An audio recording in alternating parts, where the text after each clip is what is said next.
안녕하세요. 반갑습니다. 책 읽어주는 감성 7호입니다. 새해가 밝았습니다. 2022년 이민년 새해 복 많이 받으시고 건강하시길 바랍니다. 이제 학생들도 겨울방학에 들어갔죠.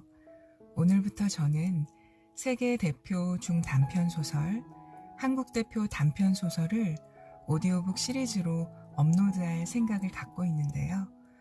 문학을 사랑하시는 분들, 책을 좋아하는데 작은 글씨를 오랫동안 읽어 내려가려니 혹시라도 눈이 피로하신 분들, 또는 수능 논술 대비를 위해서 한국 문학, 세계 문학 작품을 읽어야 하는데 시간이 안 나서 짬짬이 들으면서라도 작품 이해를 먼저 하고 싶은 중고등 학생들, 모든 분들께 부족하지만 제 영상이 보탬이 되었으면 좋겠습니다. 네, 오늘 첫 번째 작품은 저도 너무나 좋아하는 프란츠 카프카의 변신입니다. 중고생이 꼭 읽어야 할 세계 단편소설 40선에 수록되어 있는데요. 엮은이는 박선희, 편역 박찬영, 출판사는 리베르입니다. 프란츠 카프카는 체코 프라하 태생의 유대계 독일 작가인데요. 현대사회 속에서 인간의 존재와 소외, 허물을 주로 다룬 인간 존재를 끊임없이 추구한 실존주의 소설가로 널리 알려져 있습니다. 중편소설에 속하는 이 작품 또한 현대인의 고독과 존재의 불안, 사회의 부조리를 다루고 있습니다. 가족을 위해 하루도 쉬지 않고 힘겹게 일하는 세일즈맨이었던 주인공 그레고르. 가장 노릇을 도맡아 했던 그가 어느 날 아침 흉측한 벌레로 변해 있는 자신의 모습을 발견하면서 이야기는 시작되는데요. 그레고르가 벌레로 변신한 뒤 나머지 가족들에게는 어떠한 변화가 일어나는지 주의 깊게 작품을 감상해 보시기 바랍니다. 작품 낭독부터는 배경음악을 넣지 않겠습니다.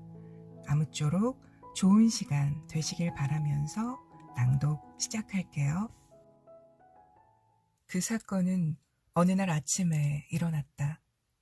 잠에서 깨어난 그레고르는 자신이 침대 속에서 흉측한 벌레로 변한 것을 발견했다. 등의 촉감이 갑옷처럼 딱딱했다. 깜짝 놀라 고개를 숙이자 이번에는 불룩한 갈색의 배가 보였다. 배 위에는 몇 가닥의 주름이 잡혀 있었다. 배에 걸린 이불 끝자락은 금방이라도 미끄러져 내릴 것 같았다. 가느다란 다리가 눈앞에서 징그럽게 꿈틀거렸다. 그레고르는 믿을 수 없다는 얼굴로 스스로에게 질문을 던졌다. 내게 지금 무슨 일이 일어난 거지? 그레고르는 천천히 주변을 둘러보았다. 조금 작기는 하지만 자신의 방이 틀림없었다. 사방의 벽도 낯익었다. 탁자 위에는 옷감 견본들이 어지러이 흩어져 있었다. 그레고르는 옷감을 취급하는 외판 사원이었다. 벽에는 예쁜 금발 액자에 넣어서 걸어놓은 그림이 걸려 있었다. 그것은 어떤 부인의 자태를 묘사한 것이었다. 그녀는 모피 모자와 모피 목도리를 두르고 단정하게 의자에 앉아 있었다. 비가 오는지 밖에서 양철판 두드리는 소리가 들렸다. 날씨마저 음산하여 그레고르는 이내 우울해졌다. 그레고르는 잠을 더 자기 위해 몸을 돌려누웠다. 그러나 잠은 쉬이 오지 않았다. 그레고르는 누운 채 생각에 잠겼다. 나는 어째서 이렇게 힘든 직업을 선택했을까? 출장은 매일 계속된다. 기차 시간에 대한 걱정, 불규칙하고 부실한 식사, 진정으로 가까워지는 사람은 한 명도 없다. 이 얼마나 끔찍한 일인가. 거기에다가 만성적인 수면 부족까지. 그레고르는 계속해서 생각을 이어나갔다. 사람이 너무 일찍 일어나면 이렇게 멍청해지는 법인가 보다. 사람은 충분한 수면이 꼭 필요하지. 다른 외판원들은 마치 후궁의 궁녀들처럼 지내고 있지 않은가. 내가 밖에서 일을 끝내고 오전 중에 숙소로 돌아와서 주문받은 것을 정리하고 기입할 때에야 그들은 아침 식사를 시작한다. 내가 사장 앞에서 그렇게 한다면 나는 당장 해고될 것이다. 부모님만 아니라면 벌써 사표를 던지고 말았을 텐데 부모님이 진 빚을 청산할 수 있을 만큼 돈을 모은다면 내가 하고 싶은 대로 할 수 있을 것이다. 아마도 5, 6년은 더 걸릴 것이다. 어쨌든 지금은 일어나야만 돼. 기차가 5시에 출발하니까. 그런데 내 몸이 왜 자꾸 이러지? 그레고르는 생각을 멈추고 자명종을 바라보았다. 이런 젠장. 시계바늘은 이미 6시 30분을 지나 45분을 향하고 있었다. 종이 울리지 않았단 말인가. 정각 4시에 울리도록 맞추어져 있었으므로 틀림없이 울리긴 울렸을 것이다. 그렇다면 요란하게 울려대는 종소리에도 깨지 않고 잠을 잤단 말인가. 사실 밤새 편안히 자지도 못했다. 그래서 종이 울린 후에 더욱 정신없이 골아 떨어졌는지도 모른다. 이제 어떻게 해야 하나. 7시 기차를 타려면 정신없이 서둘러야만 할 텐데 아직 견본들을 꾸려놓지도 못했고 기분이 상쾌하지도 않다. 만약 기차를 탄다 해도 사장의 불호령을 피할 수는 없을 것이다. 내가 5시 기차를 타는 것을 아는 급사 녀석이 제 시간에 도착하지 못한 사실을 이미 사장에게 보고했을 테니까. 그 녀석은 교활한 사장의 앞잡이다. 그렇다면 몸이 아프다고 둘러대면 어떨까? 사장은 더 수상하게 생각할 것이다. 나는 지난 5년 동안 외판원 생활을 하면서 단 한 번도 아팠던 적이 없었으니까. 내가 아프다고 말하면 사장은 조합 주치의를 데리고 올 것이다. 의사가 일단 진찰하면 나는 발뺌을 할 수 없다. 의사는 나를 건강하다고 진찰하고 일하기 싫어 꾀부리는 사람으로 보겠지. 그때 밖에서 조심스럽게 문 두드리는 소리가 들렸다. 뭐하니? 벌써 6시 45분이다. 일하러 안 나가니? 어머니가 문 밖에서 말했다. 아, 저 부드러운 목소리. 그러나 대답하는 자신의 목소리를 듣고 그레고르는 깜짝 놀랐다. 물론 자신의 목소리였지만 찍찍거리는 신음소리가 섞여 있는 것이다. 첫 말소리는 명확했지만 그 다음에는 찍찍거리는 소리가 말끝을 흐려놓았다. 이번에는 아버지가 다른 쪽의 문을 주먹으로 가볍게 두드렸다. 얘야, 그레고르야. 그레고르는 대답할 수 없었다. 이번에는 누이 동생이 작은 소리로 말했다. 오빠, 무슨 일이 있나요? 걱정 마. 일어났으니까. 그레고르는 겨우 있는 힘을 짜내어 대답했다. 오빠, 제발 문 좀 열어주세요. 동생은 밖에서 다시 한번 말했다. 그러나 그레고르는 예전의 그레고르가 아니었다. 아무리 노력해도 문을 열 수가 없었다. 맙소사, 이게 진정 현실이란 말인가. 그레고르는 비로소 완전히 잠에서 깨어났다. 오히려 출장 중에 얻은 습관대로 밤이면 모든 문을 걸어 잠그는 자신의 조심성에 감사해야 할 판이었다. 그레고르는 자신에게 일어난 변화를 가만히 살펴보았다. 그러고 보니 지난밤 몇 번인가 가벼운 통증 때문에 일어난 일이 있었다. 지금 일어난 몸의 변화는 통증 때문에 생긴 일시적인 변화라고 생각했다. 아무리 이상한 일이 많은 세상이라지만 사람이 벌레로 변할 수는 없는 노릇 아닌가. 어떻게 하다 보면 곧 좋아질 일이었다. 비정상적으로 변하고 있는 목소리 또한 마찬가지였다. 목소리가 변한 것도 매일 출장을 가야 하는 직업병일 뿐이라고 스스로를 위로했다. 그레고르는 평소의 동작대로 몸을 움직여 보았다. 이불을 걷어치우는 일은 매우 간단했다. 그저 숨을 약간 들이마셔 배에 힘을 주기만 하면 이불은 자연히 밑으로 미끄러져 내렸다. 그러나 일어나는 일이 쉽지 않았다. 몸을 일으키려면 팔과 손에 도움을 받아야 했다. 그런데 무엇을 어떻게 움직여 중심을 잡아야 하는지 난감하기 이를 데 없었다. 우선 하반신부터 침대 밖으로 끄집어내야 했다. 그러나 아직 자신의 눈으로 보지도 못했으며 또 어떻게 생겼는지 상상조차 할 수 없는 하반신을 움직이기란 매우 어려운 일이었다. 그 일은 많은 시간이 걸렸고 매우 힘들었다. 지칠 대로 지친 그는 하체를 있는 힘껏 앞으로 밀었다. 그 바람에 침대 기둥에 다리를 심하게 부딪혔다. 통증이 전신으로 흘렀다. 통증을 느낀 이후에야 그레고르는 자신의 몸에서 가장 감각이 예민한 부분이 하체라는 것을 깨닫게 되었다. 이번에는 상체를 침대 밖으로 끌어내리고 조심조심 머리를 침대 가장자리로 돌렸다. 그 일은 별로 힘들지 않게 할 수 있었다. 몸통은 그 폭이나 무게가 볼품없이 컸지만 그래도 머리가 돌아가는 방향으로 같이 움직여 주었다. 그러나 머리가 막상 침대 밖으로 나가려니까 불안했다. 결국 그레고르는 그냥 침대에 있는 편이 낫다는 결론을 내렸다. 그는 서로 엉클어져 허우적대는 자신의 가냘픈 다리들을 보면서 이 혼란을 어떻게 극복할 것인지 고민에 잠겼다. 밖에서 부르던 가족들의 목소리는 더 이상 들리지 않았다. 자명종이 7시를 알렸을 때 현관 벨이 울렸다. 그레고르는 잔뜩 긴장했다. 회사에서 누군가 자신을 찾아왔을 것이라고 생각했기 때문이다. 잠시 후 하녀가 침착한 걸음걸이로 나가서 문을 열어주었다. 그레고르는 방문객의 인사말만 듣고도 그것이 누구인지 알 수 있었다. 그는 바로 지배인이었다.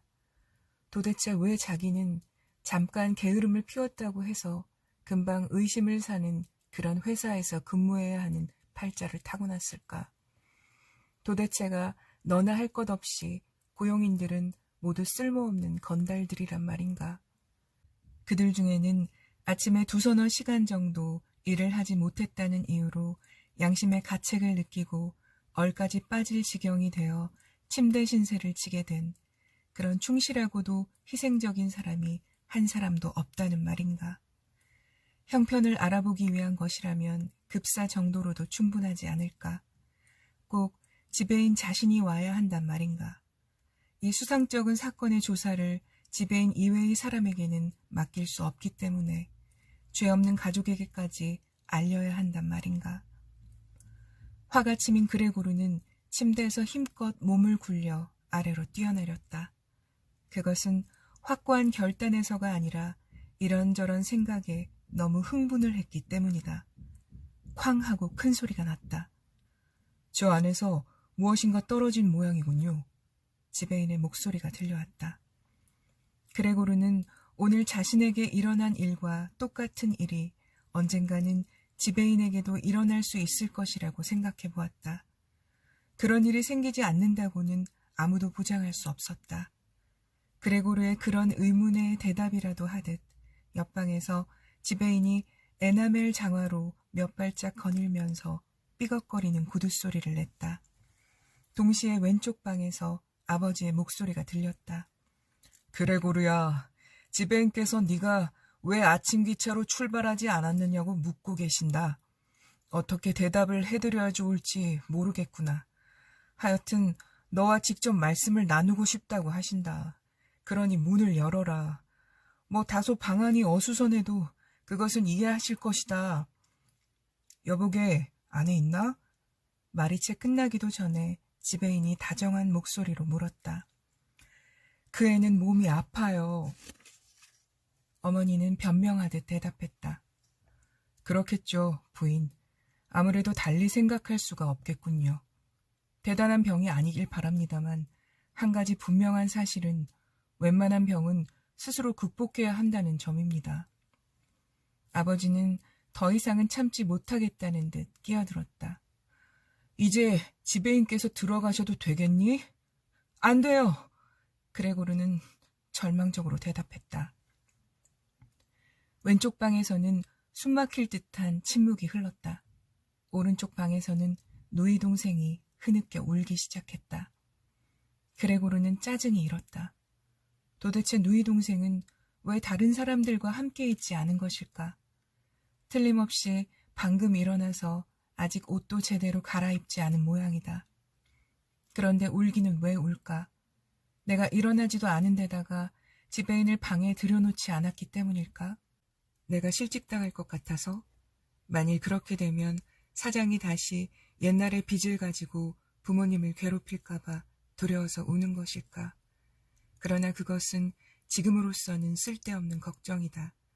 나는 지금 이 자리에 이렇게 있으며 가족들을 저버릴 생각은 추호도 없다.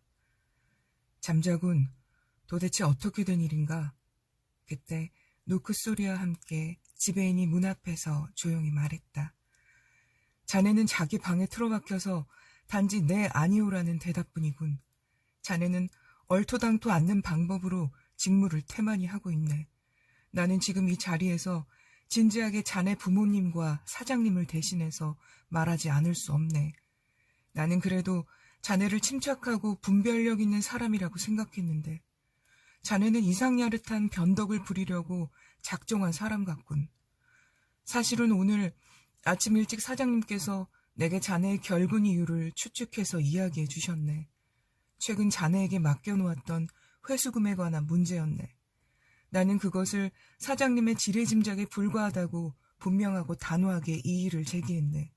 그러나 이와 같은 자네의 이해할 수 없는 고집을 본 이상 나 역시 자네를 두둔해주고 싶었던 마음마저 송두리째 사라져 버렸다네. 알아듣겠나? 잠깐만요, 지배인님. 그레고르는 흥분한 나머지 정신없이 소리쳤다. 곧 문을 열겠습니다. 정말 곧 열겠어요. 기분도 좋지 않은 데다가 현기증이 나서 일어날 수가 없었습니다. 지금도 아직 잠자리 속에 들어 있습니다. 하지만 이제 매우 좋아졌어요. 지금 침대에서 일어나는 중입니다. 제발 잠깐만 기다려주세요. 아직도 상태가 완전히 좋지는 못합니다만 그래도 괜찮습니다. 이렇게 갑자기 병이 날 줄이야. 사실 어제 저녁에만 해도 아무렇지도 않았습니다. 제발 부모님께 싫은 소리를 하지 말아주십시오. 지금 이것저것 저를 책망하셨는데 모두 당치도 않은 말씀이십니다. 지금까지 한 번도 그런 비난은 들어보지 못했습니다. 최근에 제가 발송한 주문서를 미처 보지 못하신 것은 아닌가요? 하여튼 8시 기차로 떠나겠습니다. 2시간 쉬었더니 좀 기운이 납니다. 제발 지배인님 먼저 돌아가 주십시오. 저도 곧 일을 하러 회사로 가겠습니다. 그리고 너그러우신 마음으로 사장님께 잘 말씀해 주십시오. 부탁드립니다. 많은 말들을 단숨에 짓거리면서도 그레고르는 자기 자신이 무슨 말을 했는지조차 알 수 없었다. 그레고르는 침대 위에서 익힌 경험을 살려 옷장 쪽으로 다가갔다. 그러고는 옷장에 매달려 일어서려고 애를 썼다. 그는 정말로 문을 열고 지배인에게 자신의 모습을 보여주면서 그와 이야기하리라 마음먹었다. 지금 저토록 자신을 만나고 싶어하는 사람들이 막상 자신의 변해버린 모습을 확인한다면 그들이 무슨 말을 할 것인가 궁금하기도 했다. 만일 그들이 깜짝 놀라더라도 내게는 하등의 책임이 없으니까 그저 조용히 있으면 된다. 틀림없이 중병에 걸린 거예요. 가엾게도 우리는 그 애를 괴롭히고 있는 거예요. 그레테야, 그레테. 밖에서 어머니가 누이 동생을 불렀다. 네, 어머니.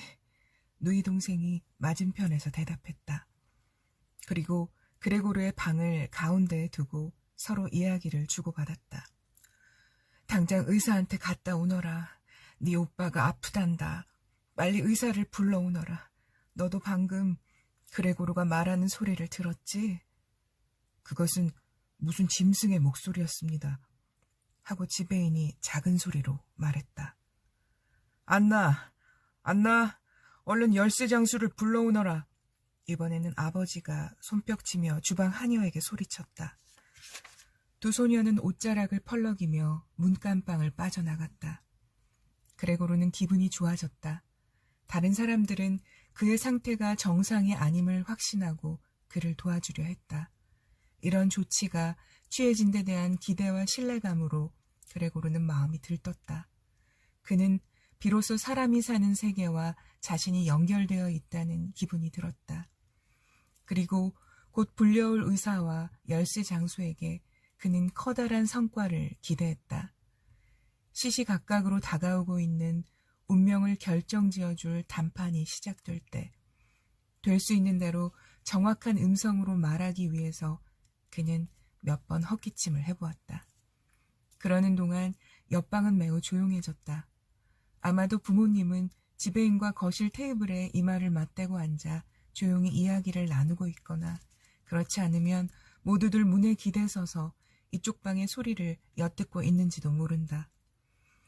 그레고르는 의자를 천천히 문 쪽으로 밀고 갔다. 거기에다 의자를 놓고 문에 몸을 기대고는 꿋꿋이 섰다. 그의 다리 끝에서는 끈적거리는 액체가 약간 분비되고 있었다. 그는 입으로 열쇠 구멍에 꽂힌 열쇠를 돌리기 시작했다. 치아가 없다는 것이 매우 유감스러웠다. 그러나 이가 없는 대신 힘센 턱이 있었다. 그는 턱의 힘으로 열쇠를 돌렸다. 그때 분명히 어딘가 상처를 입었지만 그는 그것을 알지 못했다. 누르스름한 액체가 입에서 나와 열쇠 위를 따라 방바닥에 뚝뚝 떨어졌다. 저 소리 좀 들어봐요. 그가 열쇠를 돌리고 있어요. 지배인이 말했다. 그 말은 그레고르에게 큰 힘이 되었다. 아버지와 어머니도 가만히만 있지 말고 힘을 내라고 소리쳐 주었으면 싶었다. 그레고르, 힘을 내라, 힘을 내라. 자물쇠를 꼭 잡아라. 이 정도의 말은 해줄 법도 한데 말이다. 하지만 모두가 그렇게 응원하면서 그의 노력을 지켜보고 있다는 상상을 하는 순간 그는 혼신의 힘을 다하여 열쇠를 물고 매달렸다. 열쇠가 돌아감에 따라 그는 자물쇠의 주위를 빙글빙글 돌았다. 그는 오로지 입의 힘 하나로 버티고 있었다. 필요에 따라 열쇠에 매달리기도 하고 전신에 무게를 실어 열쇠를 내리 누르기도 했다.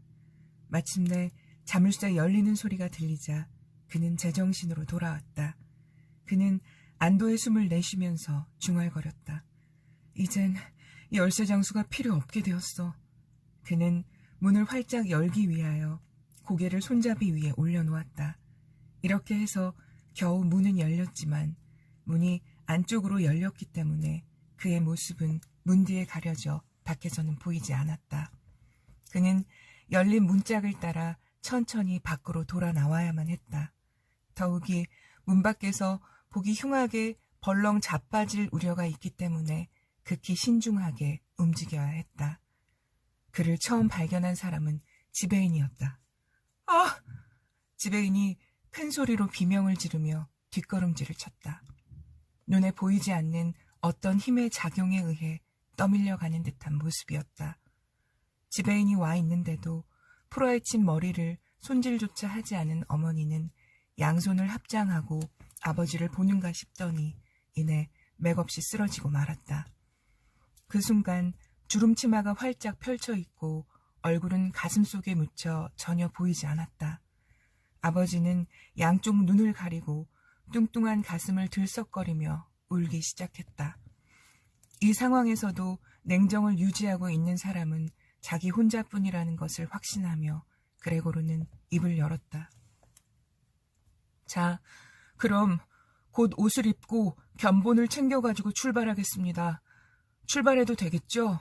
지배인님, 보시다시피 저는 고집쟁이가 아니며 일을 무척 좋아한답니다. 물론 출장 판매는 무척 고된 일이지만 그렇다고 출장 없이 어떻게 살아갈 수가 있겠습니까? 지배인님, 지금부터 어디로 가시겠습니까? 회사로 나가십니까? 그렇죠. 그리고 모든 일을 사실대로 보고하시겠죠? 누구나 잠깐씩은 일을 하지 못하게 되는 불가피한 경우가 있지 않습니까? 그런 경우에는 평소에 실적을 참작하셔서 건강만 좋아지면 물론 배전의 노력과 주의를 기울여 한층 더 열심히 일한다는 사실을 믿어주십시오. 그러나 지배인은 그레고르의 말을 서너 마디도 채 안 듣고 돌아설 뿐이었다. 그리고 시선을 그에게 고정시켜 놓은 채 현관문을 향해서 슬금슬금 물러섰다. 그레고르는 지배인을 향해 다가가다가 발이 꼬여 바닥으로 넘어졌다. 그레고르는 겨우 몸을 일으키며 두 팔을 쭉 뻗어 손가락이란 손가락은 모두 활짝 벌린 채 소리쳤다. 사람 살려요! 어머니는 그레고르의 모습을 자세히 보기라도 하려는 듯이 고개를 갸우뚱거렸으나 그레고르를 쳐다보기는커녕 정신없이 뒷걸음쳐 달아났다. 그녀는 뒤에 아침 식사가 준비되어 있는 식탁이 있다는 것도 잊어버리고 그곳에 닿자 급히 식탁 위에 주저앉고 말았다. 그 때문에 그녀 바로 옆에 있던 커피포트가 엎어져 양탄자 위로 커피가 쏟아져 내렸다. 그러나 그녀는 전혀 그것을 의식하지 못했다. 어머니, 어머니! 그레고르는 나직하게 부르면서 어머니를 올려다 보았다. 그러는 동안 지배인에 대한 생각은 머리에서 사라지고 없었다. 흘러내리는 커피를 보며 그레고르는 몇 번이나 입맛을 다셨다. 그 장면을 보자 어머니는 식탁에서 도망쳐 때마침 달려온 아버지의 품에 쓰러졌다. 지배인은 벌써 계단 위에 서 있었다. 그는 난간 위로 턱을 내밀고 마지막으로 뒤를 한번 돌아보았다. 그레고르는 무슨 수를 써서라도 지배인을 붙들기 위해 비틀거리며 달리기 시작했다. 지배인은 한꺼번에 계단을 몇 개씩 뛰어내려 가버렸다. 지배인이 도망치자 그때까지 비교적 침착했던 아버지가 당황한 빛을 띠기 시작했다.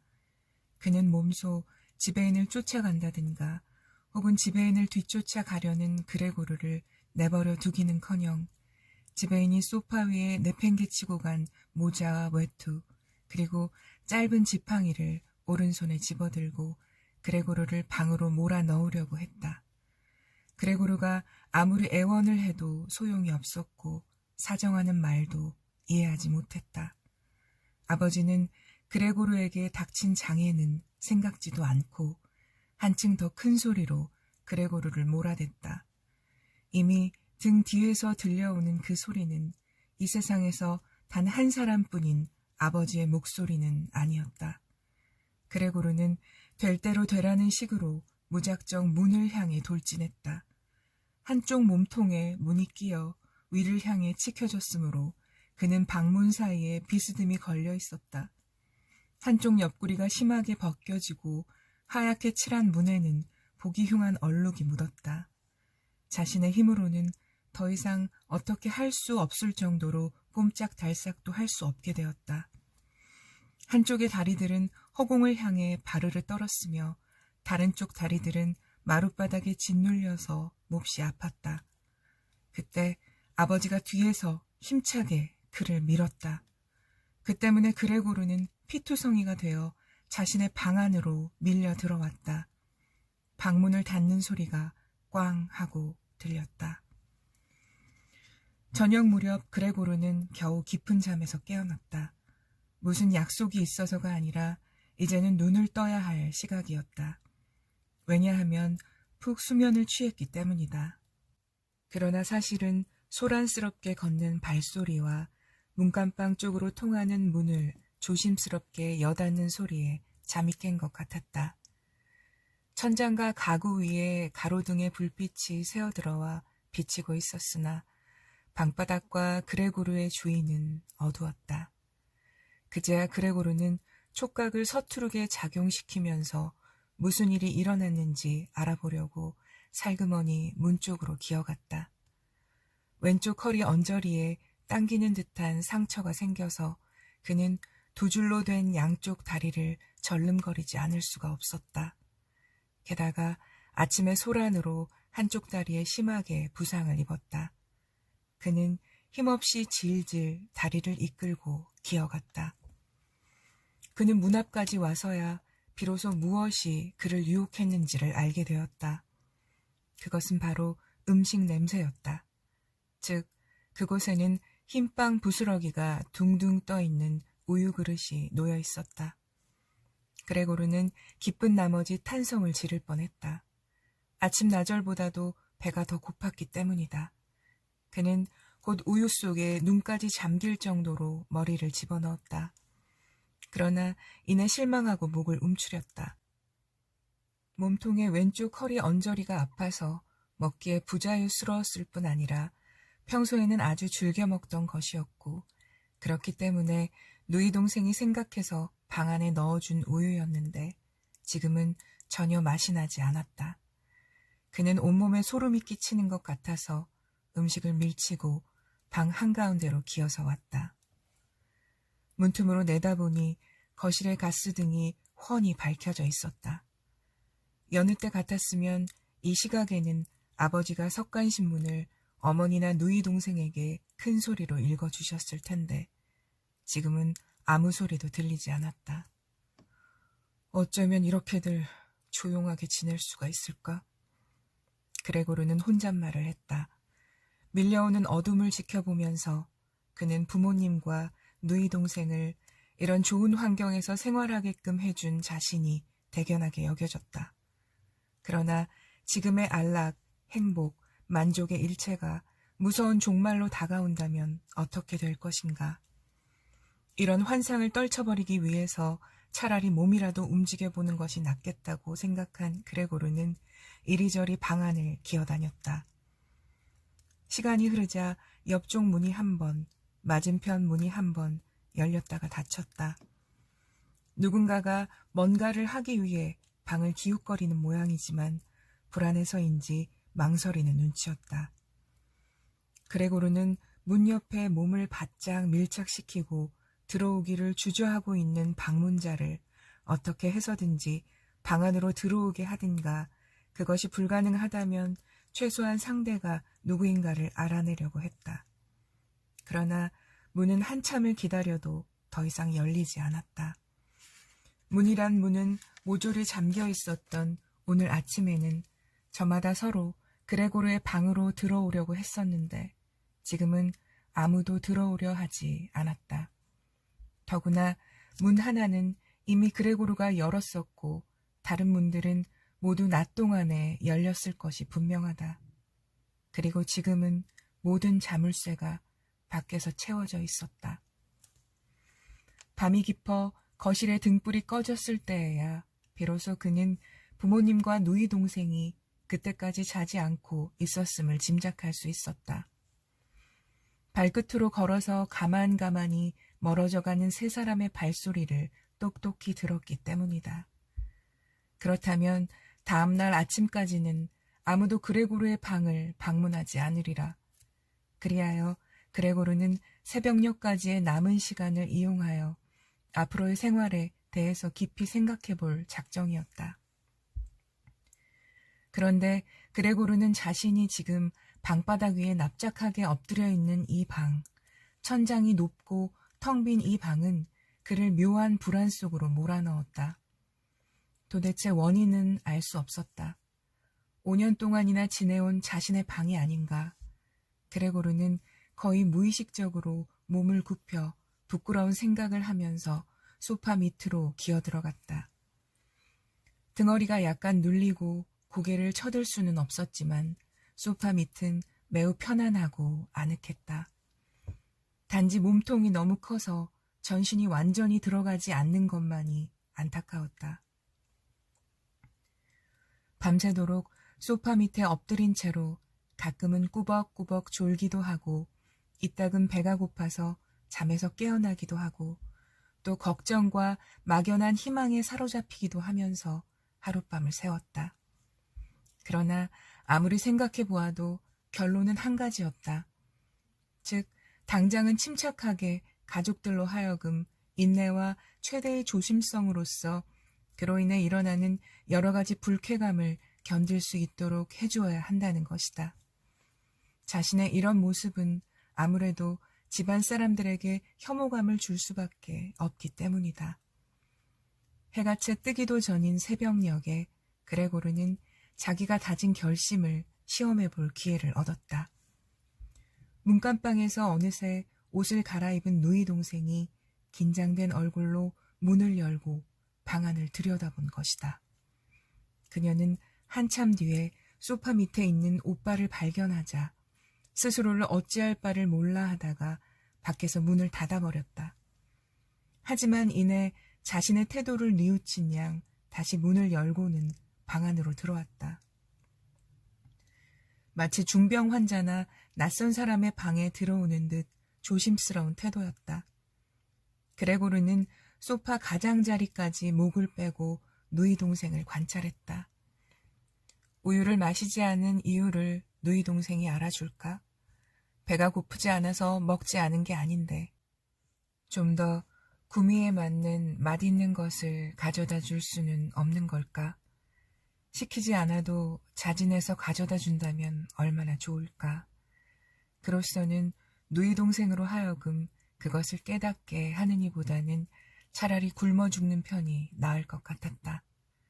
다행히 누이 동생은 조금도 줄지 않은 우유 그릇을 곧 발견했다.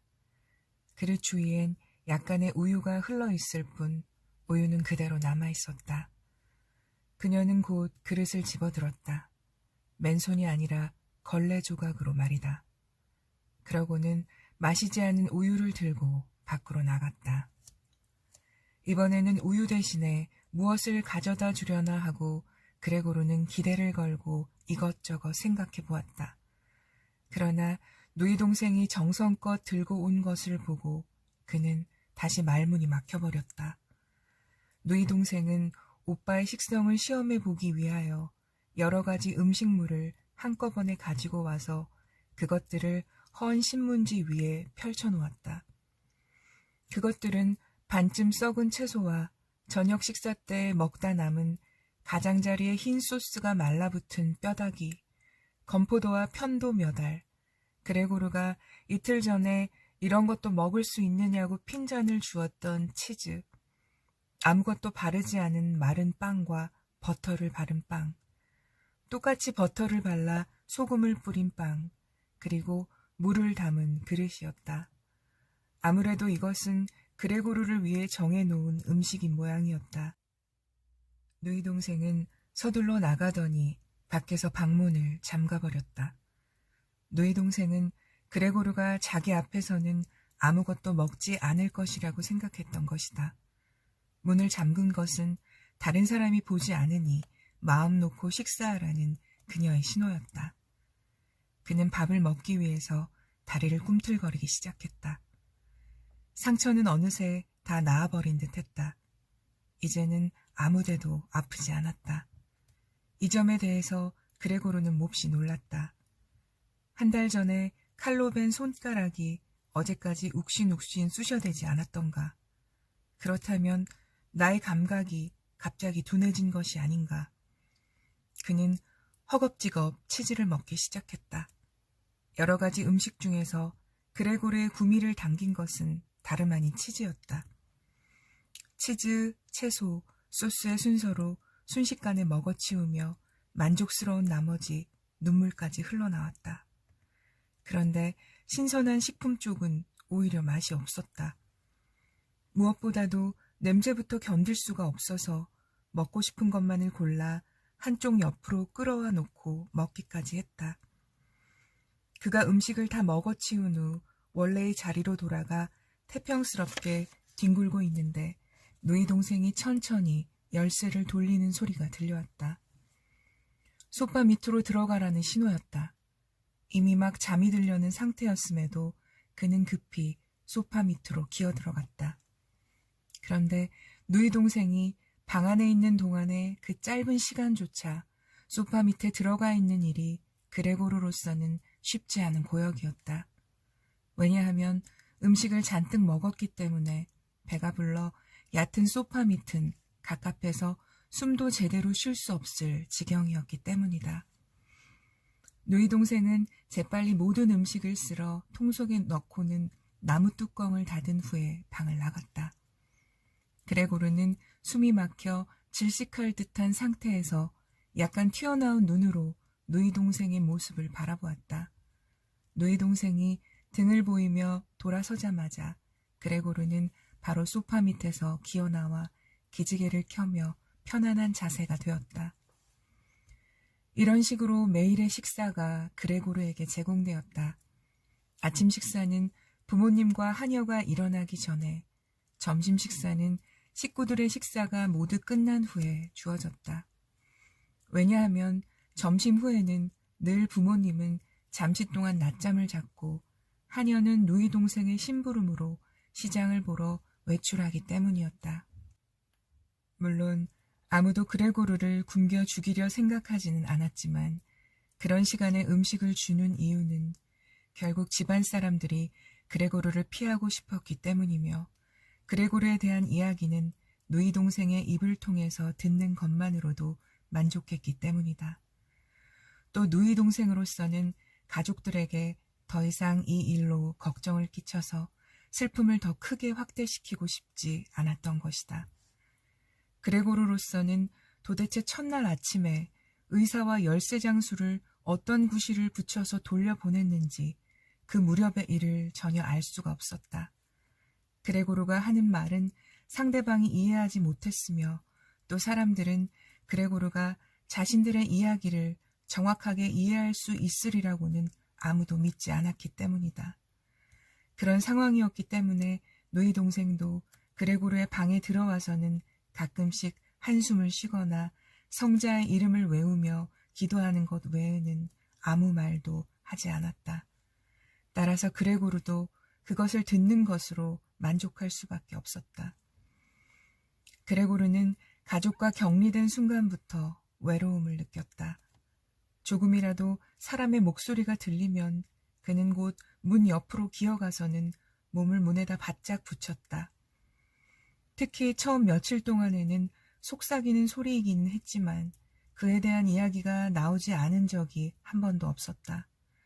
이틀간을 계속해서 3번의 식사 때마다 어떻게 할 것인지를 상의하는 말소리가 들렸다.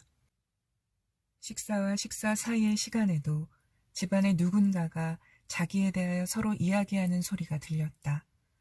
즉, 아무도 혼자서는 집에 남아있고 싶어 하지 않았던 것이다. 그러나 만일의 경우를 위하여 집안 식구가 모두 나가버릴 수는 없으므로 언제나 최소한 2사람은 집안에 남아있었다. 하녀가 이번 일에 대하여 무엇을 어느 정도로 알고 있는지는 충분히 알 수 없었다. 그러나 이미 첫날에 그녀는 어머니 앞에 무릎을 꿇고 당장 그만두고 싶다는 말을 했다.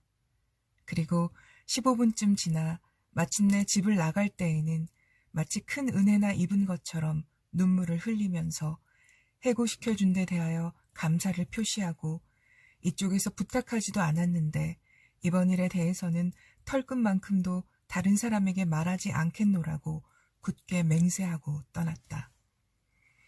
이미 첫날 아버지는 아내와 누이 동생에게 모든 재정 상태며 장래의 전망에 대해 설명해 주었다.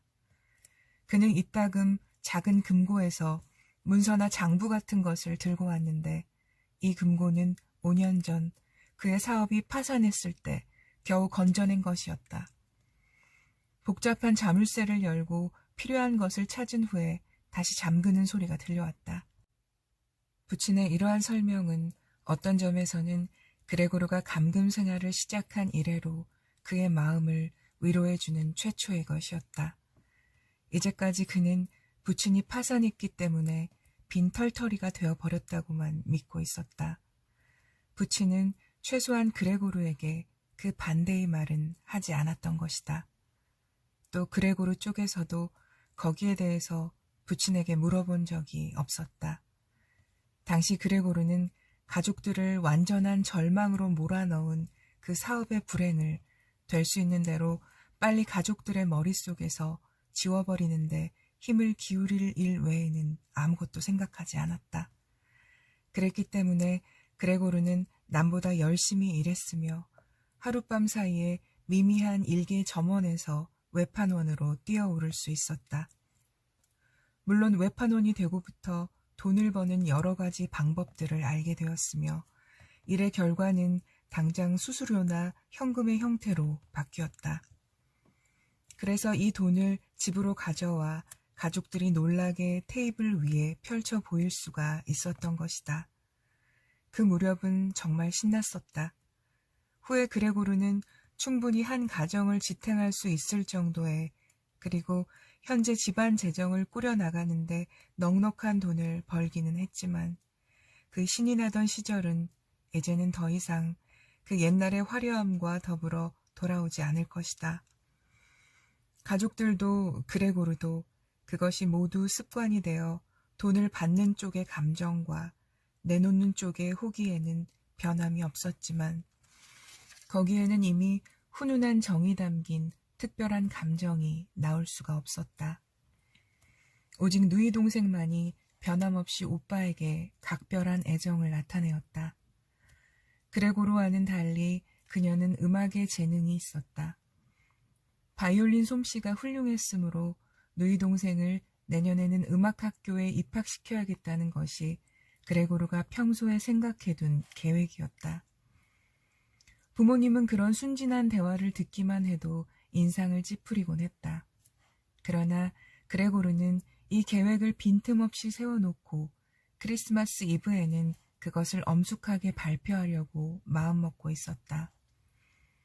그레고르는 꿋꿋이 일어서서 몸을 문에 기댄 채 귀를 기울이고 있는 동안에도 현재로서는 생각해보았자 아무 소용이 없는 그런 일들을 문득 생각했다. 때로는 엿듣기 위해 귀를 기울이고 있는 동안 온몸에 허기가 져서 무의식 중에 머리를 문에 부딪히는 일도 있었다. 그럴 때면 급히 문을 꼭 붙들었다. 왜냐하면 그러한 아주 작은 소리까지도 옆방 사람들의 귀에 들어갈 경우에는 모두가 말을 멈춰버리기 때문이다. 그레고르는 그들의 대화를 거의 모두 엿들었다. 왜냐하면 아버지는 자신의 말을 누누이 반복하는 버릇이 있었기 때문이다. 그것은 아버지로서도 이미 오랜 세월 동안 그런 이야기를 꺼내지 않은 데다가 또 이야기를 듣는 어머니도 단번에 상대방의 말을 이해하는 법이 없었기 때문이다. 아버지의 설명을 엿듣고 그레고르가 분명하게 안 사실은 여러 가지로 타격을 받았음에도 옛날의 재산이 아직도 조금 남아있으며 그동안에 전혀 쓰지 않고 남에게 빌려준 돈이 적지만 어느 정도 이자가 불어났다는 것이다. 게다가 매월 그레고르가 집에다 가져다 준 돈도 전부 소비된 것이 아니었고 열심히 저축을 해서 약간의 돈이 모여져 있다는 것이다. 그레고르는 문 뒤에서 열심히 고개를 끄덕이며 이 뜻하지 않은 조심성과 근검절약을 기뻐했다. 옛날에 이러한 여유 있는 돈이 있었다면 부친의 부채를 모두 갚아버리고 홀가분하게 그 직장을 그만둘 수도 있었겠지만 지금에 와서 생각하면 부친이 취한 옳은 행동이 집안의 행운을 가져왔다는 것은 의심할 여지가 없었다. 돈이 좀 있긴 하지만 그 정도의 적은 이자로 한 집안의 생활을 꾸려나가는 것은 힘든 일일 것이다.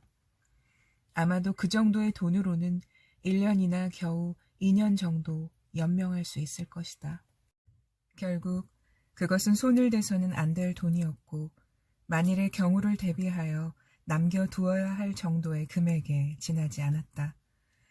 생활비는 다른 방법으로 벌어야만 된다. 그런데 아버지는 건강하기는 했지만 나이가 많은 데다가 5년 동안이나 아무런 일도 하지 않고 지내왔기 때문에 일을 할 자신감을 상실하고 있었다. 더욱이 고생만 하고 전혀 보람이 없었던 그의 평생에서 처음으로 얻은 휴가라고 할 수 있는 이 5년 동안에 완전히 살이 쪄버려서 몸조차 자유로이 움직일 수 없는 상태였다. 그렇다면 어머니가 일을 해야 되는데 어머니는 심한 천식을 앓고 있어서 항상 창문을 열어놓고 소파 위에서 지내야 하는 형편이 아닌가. 그러면 남는 것은 누이 동생인데 이제 겨우 17살의 소녀로서 지금까지의 생활이라야 몸치장이나 하고 잠만 자고 고작해야 부엌 심부름이나 하고 돈이 들지 않는 구경이나 다니고 무엇보다도 바이올린을 켜는 일이나 하면서 지금까지 지내온 어린아이가 아닌가. 이 어린 누이 동생이 어찌 한 집안을 떠맡을 수가 있겠는가. 옆방에서의 대화가 여기까지 나오면 언제나 그레고르는 문에서 떠나 바로 옆에 있는 싸늘한 가죽 소파 위에다 몸을 내던졌다. 수치심과 슬픔 때문에 몸이 달아올랐기 때문이다.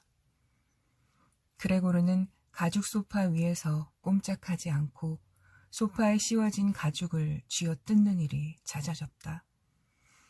그런가 하면 때로는 힘든 줄도 모르고 의자를 창가로 밀고 가서 창턱에 기어 오르기도 했으며 어떤 때는 그냥 의자에 의지한 채 창에 기대어 예전에 창밖을 바라보면서 느꼈던 일종의 해방감을 막연하게 회상하기도 했다. 매일 그렇게 바라보고 있노라니 이제는 조금 떨어진 곳에 있는 것도 날이 갈수록 그 윤곽이 차츰 희미해져 갔다. 예전에는 아침 저녁으로 눈앞에 보이는 건너편 병원 건물이 보기 싫어서 견딜 수 없었는데 그 병원도 이제는 볼 수 없게 되었다. 자신이 한적하기는 하지만 그래도 도시 한복판인 샬롯테가에 살고 있다는 사실을 확실히 기억하지 못하고 있었다면 그는 창밖의 전망이 회색 하늘과 회색 대지가 분간되지 않은 채 뒤섞여 있는 황야라고 해도 별로 의심치 않았을 것이다. 주의력이 깊은 누이 동생은 단 2번 창가에 놓여 있었던 의자를 발견한 후 방청소를 끝내면 항상 창가의 그 자리에다 의자를 갖다 놓았다. 뿐만 아니라 그 이후로는 안쪽 창문까지 열어놓았다. 만일 그레고르가 누이 동생과 이야기를 통해서 그런 모든 것에 대해 감사를 표시할 수만 있었다면 누이 동생의 보살핌을 좀 더 편안한 기분으로 받아들일 수도 있었을 것이다. 그러나 그것이 불가능했기 때문에 그의 마음은 더욱 괴로웠다. 그레고르는 누이 동생이 방 안에 있는 동안에는 항상 소파 밑에서 움츠려 있어야 했다. 그러나 누이 동생을 충분히 이해할 수 있었다. 만일 누이 동생이 그레고르의 방에서 창문을 닫은 채로 일할 수만 있었다면 그는 이런 고통을 느끼지 않았을 것이다. 변신한 지 한 달이 지난 어느 날 그레고르는 꼿꼿이 선 채로 꼼짝도 하지 않고 조용히 창밖을 내다보고 있었다. 누이 동생은 그러한 그레고르의 모습을 보자 기겁을 했다. 누이 동생은 방 안으로 들어오지 않았을 뿐만 아니라 뒷걸음질을 치다가 문을 닫아버렸다. 모르는 사람이 보았다면 그레고르가 누이 동생이 들어오기를 기다리고 있다가 그녀에게 덤벼들려고 한 것이 아닌가 하는 생각을 해도 무리는 아니었을 것이다. 물론 그레고르는 곧바로 소파 밑으로 몸을 숨겼는데 다시 누이 동생이 찾아온 것은 정오 무렵이었다. 그녀는 평소보다 더욱 안절부절 못하고 불안스럽게 보였다. 누이 동생은 오빠의 몸 일부분만 보아도 도망치고 싶었지만 그것을 참고 있었다. 그것은 자기 자신을 굉장히 자제하고 있기 때문인 것으로 여겨졌다. 어느 날 그레고르는 그의 몸이 조금이라도 누이 동생의 눈에 띌까봐 이불을 등에 올려놓고 소파 위로 날랐다. 이 작업은 꼬박 4시간이나 걸렸다. 그리고 그는 자신의 몸이 조금이라도 보이지 않게끔 또 설사 누이 동생이 몸을 구부린다 해도 보이지 않도록 이불을 잘 덮었다. 누이 동생이 이불이 불필요하다고 생각한다면 물론 치워버릴 수도 있다. 그러나 그레고르가 재미삼아 이런 식으로 몸을 드러내지 않는 것이 아니라는 것쯤은 누이 동생도 짐작할 것 같았다. 그가 이불을 약간 치켜들고 누이 동생이 이런 행동을 어떻게 생각하고 있는가를 엿보았을 때 누이 동생의 눈에는 마치 감사하는 듯한 미소마저 감돌았다. 처음 2주일이 지나는 동안 부모님은 그의 방에 들어가기를 꺼려했다. 예전에 부모님은 누이 동생에게 자주 화를 냈었는데 그것은 누이 동생을 탐탁치 않은 딸 자식 정도로만 여겨왔기 때문이다. 그러나 이제는 누이 동생의 행동을 고마워하고 있다는 것을 그들의 대화에서 짐작할 수 있었다. 그레고르는 한낮에는 되도록 창가에 가지 않았다. 부모님의 상심을 염려해서였다. 넓지 않은 방을 돌아다녀 보았자 겨우 3제곱미터 넓이밖에 되지 않아 별 흥미가 없었다. 쥐 죽은 듯이 지내는 것은 밥만으로도 충분했으며 음식을 먹는 일도 요즘에 와서는 그다지 내키지 않았다. 때문에 사방을 헤집고 다니는 습관을 들여 기분 전환을 시키고 있었다. 그중에 천장에 달라붙어 있는 일은 무엇보다 흥미로웠다. 방바닥에 엎드려 있는 것과는 또 다른 기분이었다. 마음이 편안해지고 가벼운 진동이 온몸으로 전해졌다. 그는 천장에 달라붙어 있으면서 행복에 젖어 아무것도 느낄 수 없는 상태에 빠져들곤 했다. 그러다가 무의식 중에 다리가 방바닥 위로 떨어져 스스로 깜짝 놀라는 일도 종종 있었다. 누이 동생은 그레고르가 생각해낸 이 새로운 취미를 곧 알아차렸다. 그레고르는 벽이나 천장을 기어다니면서 여기저기 찐득찐득한 점액 자국을 남겼던 것이다. 누이 동생은 오빠가 움직이는데 방해가 되는 가구를 치워주려고 마음을 썼다. 그런데 그 일은 혼자서 할 수 있는 일이 아니었다. 그렇다고 해서 아버지에게 도움을 요청할 수는 더더군다나 없었다. 하녀도 물론 여간에서는 도와주는 법이 없었다. 왜냐하면 이 16살쯤 되는 하녀는 옛날에 하녀가 그만둔 이후로 끈질기게 참아주었지만 부엌문을 항상 닫아놓고 여간에서 여는 일이 없었다. 아무리 생각해도 아버지가 없는 기회를 타서 어머니에게 청하는 도리밖에 달리 방법이 없었다. 어머니는 기쁜 나머지 탄성을 지르며 도와주려 했으나 그레고르의 방문 앞에까지 오자 더 이상 입을 열지 않았다. 물론 누이 동생은 어머니를 부르기 전에 그레고르의 방 안을 사전 점검했다. 그리고 확인이 끝난 후에야 비로소 어머니를 방 안으로 안내했다. 그레고르는 당황해서 이불을 보통 때보다 깊이 그리고 일부러 주름을 많이 잡히게 해서 덮었다. 그래서 제대로 보지 않으면 그냥 소파 위에 널려있는 이불처럼 보였다. 그레고르는 이번에도 습관적으로 이불 밑으로 조심스럽게 상황을 엿보았다. 그러나 어머니의 모습을 보는 것은 단념했다. 마침내 어머니가 방문해 주었다는 것만으로도 마음이 흡족했다. 괜찮아요. 들어오세요, 어머니. 보이지 않아요. 누이 동생이 말했다. 들어가기를 망설이는 어머니의 손을 끌어당기고 있는 것 같았다. 얼마 후 그레고르의 귀에는 연약한 두 여인이 꽤 낡고 무거운 옷장을 힘겹게 옮기는 소리가 들려왔다. 그리고 일의 대부분을 누이 동생이 도맡아 하는지 모치는 걱정스러운 목소리로 너무 무리하지 말라고 말렸다. 시간이 이럭저럭 15분 정도는 지났다고 생각될 즈음에 어머니의 힘없는 목소리가 들렸다. 아무래도 이것은 그대로 두는 것이 낫지 않겠니? 너무 크고 무거워서 아버지가 돌아오시기 전에 옮길 수 없을 것 같구나.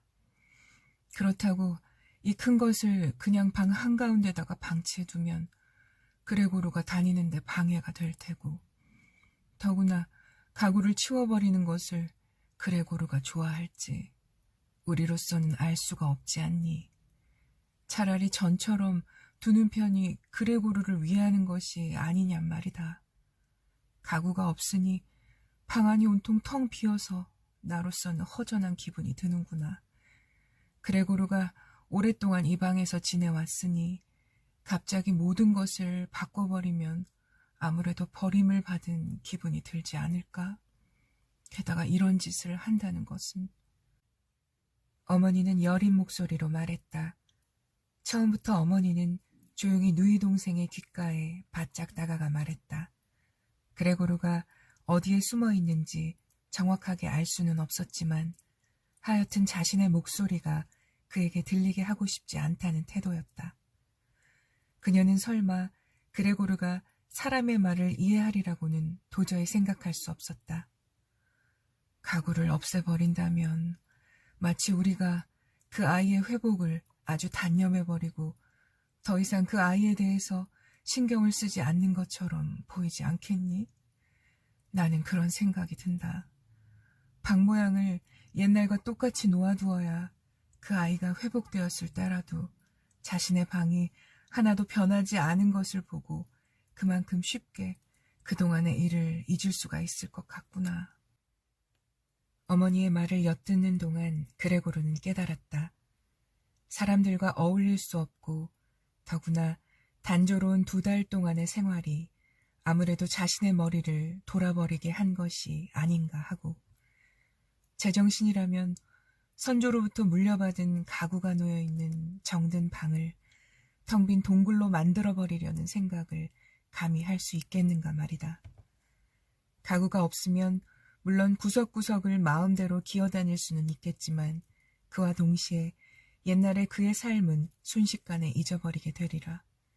게다가 지금도 거의 잊어가고 있지 않은가. 지금은 어머니의 목소리를 오래간만에 들었기 때문에 잠시나마 자신의 본 모습으로 되돌아온 것이 아닐까. 어머니의 말씀처럼 이 방에서 아무것도 치워져서는 안 된다. 모든 것을 그대로 두어야만 한다. 가구가 기어다니는데 불편을 준다 할지라도 자신으로서는 해가 된다기보다는 차라리 큰 이익이 되는 것이다. 그러나 불행히도 누이 동생의 의견은 달랐다. 누이 동생은 그레고르에 대해서만은 부모님보다는 훨씬 사정을 잘 아는 처지였다. 애당초 누이 동생의 생각은 옷장과 책상만을 치우는 것이었으나 막상 어머니의 충고를 듣자 생각이 달라져 반드시 있어야 할 소파를 제외하곤 모든 가구를 치워버리자고 고집을 부리기 시작했다. 누이 동생이 이와 같은 고집을 부리게 된 것은 물론 어린 소녀다운 반항심이나 최근에 겪게 된 불의의 쓰라린 괴로움 때문에 생긴 탓만은 아니었다. 실제적으로 그녀는 오빠에게 넓은 공간이 필요하며 그렇기 때문에 방 안의 가구들은 없는 편이 낫다는 것을 생각하고 있었다. 그녀의 주장에는 또한 그 나이 또래의 소녀에게서 흔히 볼 수 있는 맹목적인 고집스러움도 작용했다. 이러한 정열은 언제나 자신을 충족시킬 수 있는 기회를 찾게 되는데 그 심리가 지금 그레텔을 유혹해서 그레고르의 처지를 더욱 비참하게 만들고 있었다. 지금 그레텔은 한층 더 열심히 그를 위해서 봉사하겠다는 열정에 사로잡혀 있을 뿐 아니라 그 유혹에 빠져 있었던 것이다. 사방의 아무것도 없는 텅 빈 방에 그레고르가 혼자 남게 되면 그레텔 이외에는 누구도 들어오지 않으려 하지 않겠는가. 이런 이유에서 누이 동생은 결코 자신의 결심한 바를 되돌리지 않았다. 어머니는 지금 그레고르의 방에 있는 것만으로도 무척이나 겁먹은 듯이 불안해 보였다. 그래서 곧 아무 소리 없이 옷장 옮기는 일을 도왔다. 그런데 이 옷장은 없더라도 별 문제는 안 되었지만 책상은 달랐다. 두 여자가 힘들게 옷장을 밀고 나가자마자 그레고르는 소파 밑에서 고개를 내밀고 어떻게 하면 신중하고도 조심스럽게 그들이 하는 일에 간섭할 수가 있을까 하고 생각했다. 그런데 불행하게도 먼저 돌아온 것은 어머니 쪽이었다. 그레텔은 아직도 옆방에서 이리저리 움직이고 있었다. 물론 옷장의 위치는 조금도 달라지지 않았다. 그런데 모치는 그레고르의 모습을 자세히 본 적이 없으므로 그를 보면 기절할지도 몰랐다. 그래서 그는 깜짝 놀라 소파의 다른 끝쪽으로 재빨리 움직였다. 그러나 그때 이불의 앞쪽이 조금 들쳐진 것은 어쩔 수가 없었다. 그것만으로도 어머니는 반응을 보였다. 어머니는 한 걸음 옆으로 물러서며 큼직한 갈색 반점을 보고 말았다. 그녀는 그것이 그레고르라는 것을 깨닫기도 전에 비명을 질렀다. 아, 저게 뭐냐? 사람 살려요! 어머니는 양팔을 벌리고 밖으로 뛰어나가더니 거실 소파로 쓰러졌다. 그레고르! 누이 동생은 주먹을 쳐들고 날카로운 시선으로 그레고르를 쏘아보았다. 이것이 그레고르가 변신한 이후 처음으로 누이 동생이 직접 그에게 한 첫마디 말이었다. 누이 동생은 어머니의 의식을 회복시킬 만한 약재를 찾기 위해 옆방으로 뛰어갔다. 그레고르는 자책과 불안에 쫓겨 기어다니기 시작했다. 벽과 가구와 천장을 이리저리 기어다녔다.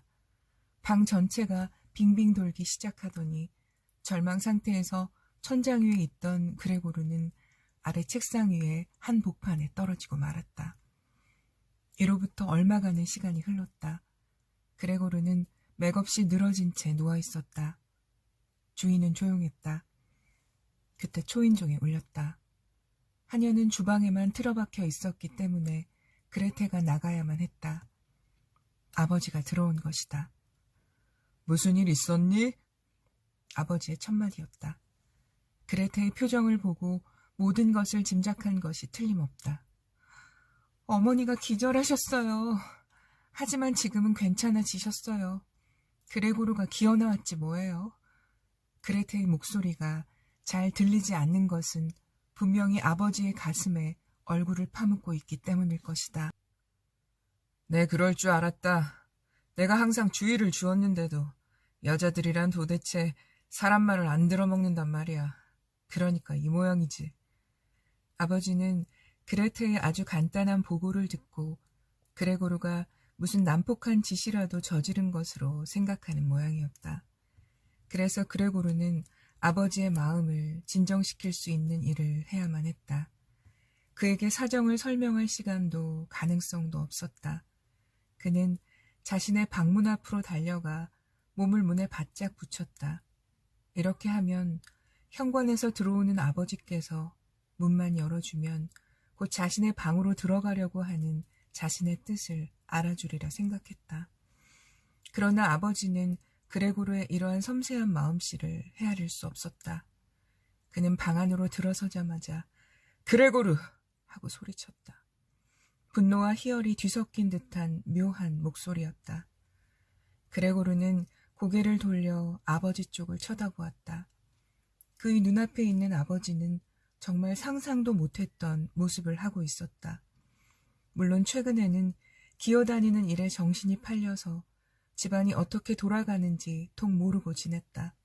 그러니 달라진 집안 사정과 부딪힐 각오가 되어 있어야 했다. 그런데 그것은 그렇다 하더라도 과연 이 사람이 정말 내 아버지란 말인가? 옛날에 아버지는 그레고르가 일찍 출장을 떠날 때면 침대 속에 축 늘어져 자고 있었고 저녁에 출장에서 돌아오면 잠옷 차림으로 안락 의자에 앉아 그를 맞이했다. 항상 그랬던 아버지가 지금은 단정한 자세로 똑바로 서 있었다.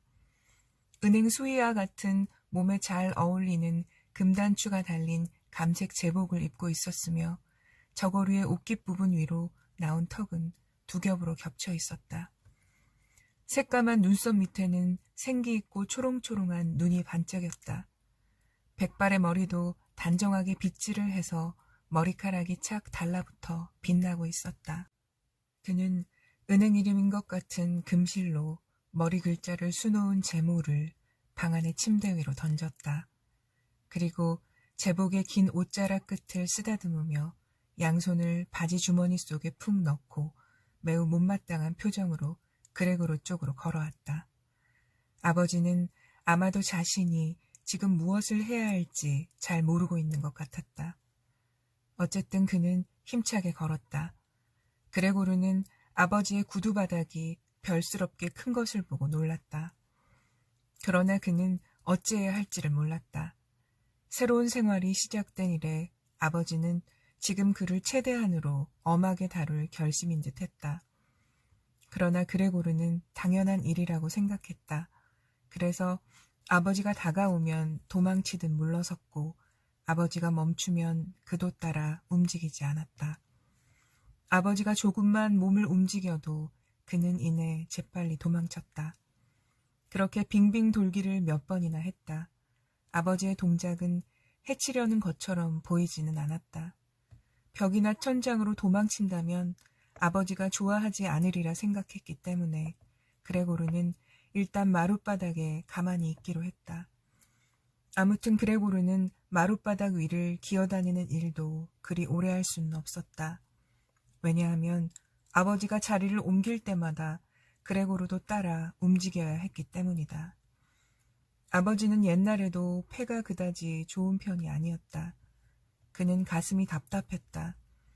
이렇게 힘을 다해 비틀거리며 옮겨 다니다 보니 피곤해서 눈을 거의 뜰 수가 없을 지경이었다.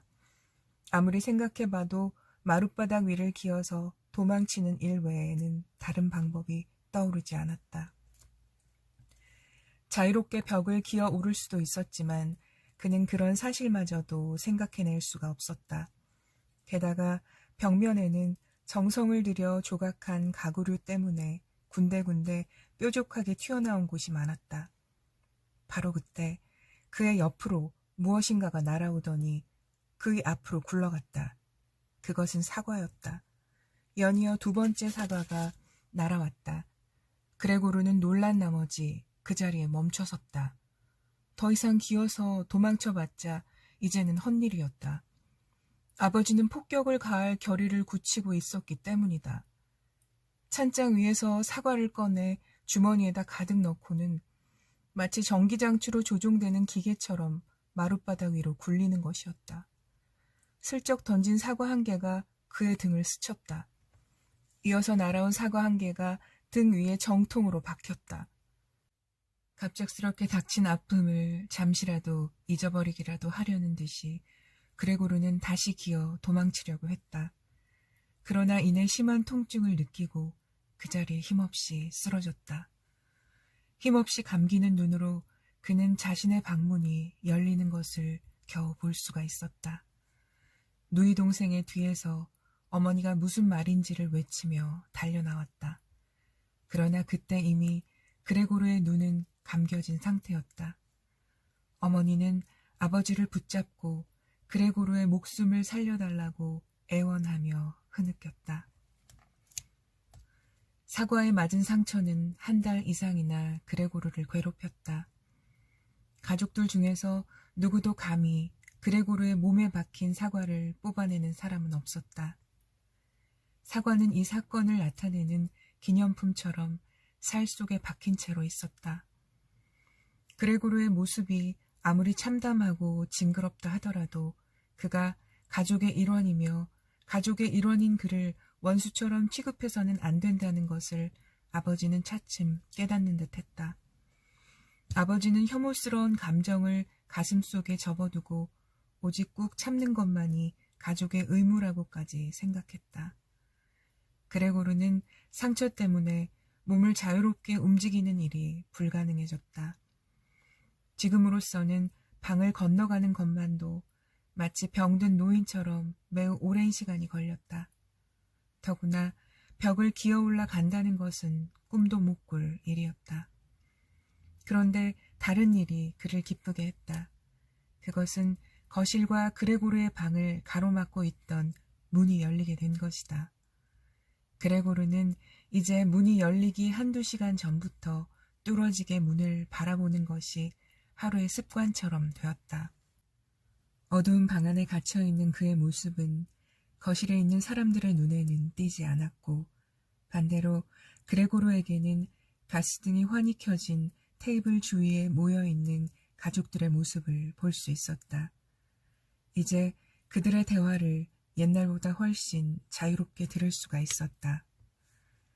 출장 중 어느 싸구려 호텔에서 칙칙한 침대 속에 지친 몸을 던져야 했던 시절, 그레고르는 항상 부러운 눈으로 자기 집 거실에 모여 앉아 떠들썩하게 이야기하고 있는 식구들의 모습을 그리워했다. 그런데 지금 눈앞의 그들은 옛날에 생기 있는 모습은 아니었다. 지금은 그냥 잔잔히 시간을 보낼 뿐이었다. 아버지는 저녁 식사 후 평소와 같이 안락의자에 앉은 채로 잠이 들었고 어머니는 등불 아래 몸을 내밀고 얼마 전 가게에서 맡아온 고급 속옷을 바느질했으며 점원이 된 누이 동생은 좀 더 나은 일자리를 구하기 위하여 저녁엔 속기술과 프랑스어를 공부했다. 아버지는 집에 돌아와서도 좀처럼 수의 제복을 벗지 않았다. 실내복은 필요가 없었다. 그는 아직도 자기 직장에서 상관의 명령을 기다리고 있는 것처럼 제복을 단정하게 입은 채로 잠이 들었다. 어머니와 누이 동생은 아버지의 제복을 더럽히지 않으려고 신경을 썼다. 10시가 되면 항상 어머니는 작은 목소리로 아버지를 흔들었다. 그리고 침대로 가서 편히 자도록 하기 위해 무진 애를 썼다. 사실 그런 상태로 잠을 자면 편하지 못할 뿐 아니라 아버지는 아침 일찍 출근해야 하기 때문에 충분한 수면이 필요했다. 그러나 수의가 된 이후로 고집만 늘어난 아버지는 오래 거실에 있기를 원했고 그러다가 이내 다시 잠이 들어버렸다. 어머니와 누이 동생이 잠을 깨우려고 흔들면 아버지는 15분 정도는 눈을 감은 채로 고개만 가로저을 뿐 자리에서 움직이려 하지 않았다. 어머니는 아버지의 옷깃을 잡아당기면서 그의 귓전에 대고 뭐라고 속삭였고 누이 동생은 하던 공부를 중단하고 합세했다. 어머니가 아버지의 겨드랑이 밑으로 손을 넣으면 그제야 그는 겨우 눈을 뜨고 어머니와 누이 동생을 번갈아 보면서 입버릇처럼 늘 하던 말을 중얼거렸다. 이것이 인생이다. 이것이 나의 노후의 휴식처다. 그러고는 두 여인의 부축을 받으며 무겁게 몸을 일으켰다. 그것은 마치 자신의 몸이 자신에게도 무거운 짐으로 느껴진다는 듯한 모습이었다. 아버지는 그녀들을 따라 문 앞까지 갔다. 그러면 어머니는 재빨리 바느질 도구를 챙기고 누이 동생은 펜을 정리해서 아버지의 뒤를 쫓아서 잠자리를 돌봐주었다. 시간이 지날수록 상황은 변해갔다. 가족 모두 일에 지쳐 피곤해했고 아무도 그레고르를 보살펴줄 여유가 없었다. 집안 살림은 점점 궁핍해져 갔다. 결국은 하녀도 내보냈고 그 대신 몸집이 큰 백발의 여인이 아침 저녁으로 드나들며 가장 힘든 일만을 해주고 갈 뿐이었다. 그 외의 모든 일은 어머니가 바느질을 하면서 해냈다. 심지어 어머니와 누이 동생이 친목회나 축하 모임이 있을 때면 화려하게 몸에 치장하던 여러 가지 잡다한 장식품 같은 것들도 팔게 되었다. 이러한 사실은 저녁에 가족들이 모여서 그것을 얼마나 받고 팔면 될까 서로 의논하는 것을 엿듣고서야 알게 된 일이다. 그러나 가장 큰 문제는 언제나 집 문제였다. 현재의 형편으로 이 집은 너무 컸다. 그러나 이사를 할 엄두가 나지 않았다. 그레고르를 어떻게 옮겨야 할지 모르기 때문이었다. 그러나 그레고르는 이사를 방해하고 있는 것이 단지 그레고르에 대한 고려 때문만은 아니라는 사실을 잘 알고 있었다. 적당한 상자에다 숨만 쉴 수 있게 해놓으면 그레고르쯤은 문제없이 운반할 수 있을 것이다. 이사를 방해하고 있는 진짜 이유는 완전한 절망감과 친척들의 눈총 때문이었다. 세상이 가난한 사람들에게 보내는 갖가지 어려움에 대해서는 온 집안 식구들이 이미 포용하고 있었다. 아버지는 은행의 말단 직원들을 위해 아침 식사를 날라다 주는 일까지도 주저하지 않았다. 어머니는 어머니대로 남의 빨랫감을 얻어하느라 자신을 희생했고 누이 동생은 손님의 기호에 따라 판매대 뒤에서 바쁘게 뛰었다. 그러나 이미 가족들은 지쳐 있었다. 그레고르는 밤낮을 거의 뜬 눈으로 새다시피 했다. 그는 종종 이번에 방문이 열리면 옛날처럼 집안 살림을 자신이 도맡아 하리라고 생각해 보았다. 그의 뇌리에는 오랫동안 보지 못한 회사 사장이나 지배인, 사원과 수습 사원들 또는 몹시 머리가 둔한 급사, 다른 장사를 하고 있는 두세 명의 친구들이 가끔 떠올랐고 어느 시골 호텔에 한여며 즐거운 추억들, 진지했으나 구은이 너무 늦었던 어느 모자점의 회계원인 처녀의 모습도 나타났다. 그리고 그러한 모습들은 낯선 사람이나 이미 잊어버린 사람들 사이에 뒤죽박죽이 되어 나타났다. 그러나 그들을 만나볼 수가 없었다. 그래서 그는 그들의 모습이 다시 사라지자 오히려 머리가 맑아졌다. 그런가 하면 가족에 대한 걱정 같은 것은 전혀 하고 싶지 않을 때도 있었다. 그럴 때에는 자신에 대한 학대에 단지 화가 치밀 뿐이었다. 무엇을 먹으면 식욕이 생기는지 자신도 전혀 알 수 없었고 또 배가 고픈 것도 아니었지만 그래도 주방으로 기어가서 자기 입맛에 맞는 몇 가지를 가져올 계획을 세워보기도 했다. 누이 동생도 요즘은 그레고르가 무엇을 원하는지 생각해보지도 않고 아침이나 점심때 가게에 나가기 전에 아무 음식물이나 밥비 챙겨서 발끝으로 그의 방에 밀어넣었다. 그리고 저녁 때는 그가 음식에 손을 댔건 안 댔건 아무 반응도 나타내지 않고 비지를 해버렸다. 누이 동생이 늘 하던 방 청소도 요즘 들어 하는 둥 마는 둥 했다. 사방 벽을 따라 더러운 자국이 줄줄이 남아있었으며 여기저기에 갖가지 먼지와 오물덩어리가 흩어져 있었다. 그는 처음에는 누이 동생이 방에 들어올 때 일부러 더러운 구석에 가 있으면서 어느 정도 눈치를 주려 했다. 그러나 아무리 오랫동안 그곳에 웅크리고 있어도 누이 동생의 태도는 변함이 없었다. 누이 동생은 그레고르와 마찬가지로 틀림없이 오물을 발견했을 텐데도 마치 오물을 방치해두려고 결심한 사람처럼 보였다. 오히려 누가 그레고르의 방 청소에 대한 자신의 특권을 침해하기라도 할까봐 신경을 곤두세웠다. 언젠가 어머니가 서너 통의 물로 그레고르의 방을 대청소한 일이 있었다.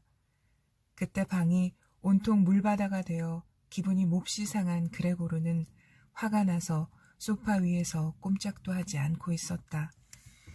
결국 모치는 그 벌을 받았다. 왜냐하면 저녁에 돌아온 누이 동생이 그레고르의 방 상태가 변한 것을 확인하고는 몹시 화를 내며 어머니에게 달려가 눈을 흘기며 돌아서서 울음을 터뜨렸던 것이다. 울음소리에 놀란 아버지가 안락의자에서 벌떡 일어났다. 그녀의 태도에 부모님은 놀라고 질려서 아무 말도 할 수 없었다. 그러나 뒤늦게 전후 사정을 눈치챈 아버지는 어머니를 향해서 왜 당신은 그레고르의 방 청소를 딸아이에게 맡겨두지 않았느냐며 어머니를 책망했고 그레테에게는 앞으로 다시는 어머니가 청소 같은 것을 하지 못하도록 다짐을 받겠다고 했다. 어머니는 격분해서 정신을 못 차리고 있는 아버지를 진정시키려 했다. 한쪽에서는 그레테가 경련을 일으키며 몹시 흐느껴 울며 테이블을 두드렸다. 방문이 닫혀 있었더라면 이런 장면을 보지 않아도 되고 이런 소란을 듣지 않아도 될 것을 누구도 문에 신경을 쓰지 않았다. 그레고르는 너무 흥분한 나머지 큰 소리로 쉿 하는 소리를 냈다. 그러나 아무리 누이 동생이 낮 근무에 시달려 그레고르를 돌보는 일에 실증을 내고 있다 할지라도 어머니가 딸 대신에 애를 쓸 필요는 조금도 없었다. 왜냐하면 고용된 늙은 할멈이 있었기 때문이다. 오랜 삶 동안 온갖 쓰라린 일을 겪어온 이 할멈은 그레고르를 처음부터 조금도 두려워하지 않았다. 그녀는 어느 땐가 우연히 그레고르의 방문을 열어본 일이 있었다. 그것은 단순한 호기심 때문은 아니었다. 몹시 놀란 그레고르는 누구에게 쫓기는 것도 아니면서 슬슬 피해 다니기 시작했다. 그러자 그 할멈은 양손을 아랫배 위에 대고 깍지를 낀 채 그레고르의 모습을 바라보고 있었다. 그 후론 시간만 나면 아침 저녁으로 슬그머니 문을 열고 몰래 그레고르를 들여다보는 일을 계속했다. 처음에 할멈은 중얼거렸다. 말똥벌레야, 이쪽으로 오너라. 그녀로서는 다분히 정다운 말을 건네듯 그레고르를 자기 쪽으로 오도록 유인했다. 그러나 그레고르는 그런 소리는 무시해버렸다. 문이 열린 것을 모른 채 하며 자신이 있는 자리에서 전혀 움직이지 않았다. 최근에 와서 그레고르는 거의 아무것도 먹지 않았다. 넣어준 음식물 옆을 스칠 때에만 장난삼아 한 입 먹어보거나 삼키지 않고 몇 시간 동안을 입에 머금고 있다가 대개는 나중에 뱉어버렸다. 이 무렵 식구들에게는 이상한 습관이 생겼다. 그것은 달리 둘 곳이 마땅치 않은 갖가지 물건을 이 방에다 넣어두는 것이었다. 이러한 물건들은 꽤 많았다. 왜냐하면 집안의 방 하나를 하숙했기 때문이다. 성미가 까다로운 하숙인들은 지나칠 정도로 질서와 청결을 중요시하는 사람들이었다. 그것도 자기가 쓰는 방뿐만 아니라 하숙생이라 할지라도 어찌되었든 이 집안 사람이 된 이상에는 이 집 전체, 특히 부엌이 청결해야 된다고 이것저것 참견했다. 필요 없는 물건이나 아주 더러워진 잡동사니들에 대해서는 한치의 양보도 없었다. 더구나 재를 치우는 상자이며 부엌에서 쓰던 쓰레기통까지도 그레고르의 방으로 옮겨졌다. 할멈은 당장 필요치 않은 물건들은 눈에 띄기 무섭게 모조리 그레고르의 방으로 쑤셔 넣었다. 다행스럽게도 그레고르의 눈에는 날라오는 물건과 그 물건을 들고 있는 손 이외에는 아무것도 보이지 않았다. 틀림없이 할멈은 언제나 기회를 보아서 그런 물건들을 다시 찾으러 오거나 혹은 전부 모아두었다가 한꺼번에 내다버릴 속셈이었겠지만 사실은 모두 그대로 처음 던져주었던 그 자리에서 뒹굴고 있었다. 그레고르는 그 잡동사니들 때문에 돌아다닐 수가 없었다. 자유스럽게 기어다닐 통로가 없었기 때문에 그는 할 수 없이 그것들을 치워버렸다. 그러나 그런 일을 하고 난 후에는 초주검이 되어 공연히 우울해져 몇 시간 동안은 움직이지 않았다. 그러나 잡동사니를 옮기는 일에 점점 재미를 느끼게 되었다. 하숙하는 신사들은 가끔 한자리에 모여 저녁 식사를 하는 일도 있었다. 그럴 때는 항상 문을 닫았다. 그러나 그레고르는 이것에 그다지 신경 쓰지 않았다.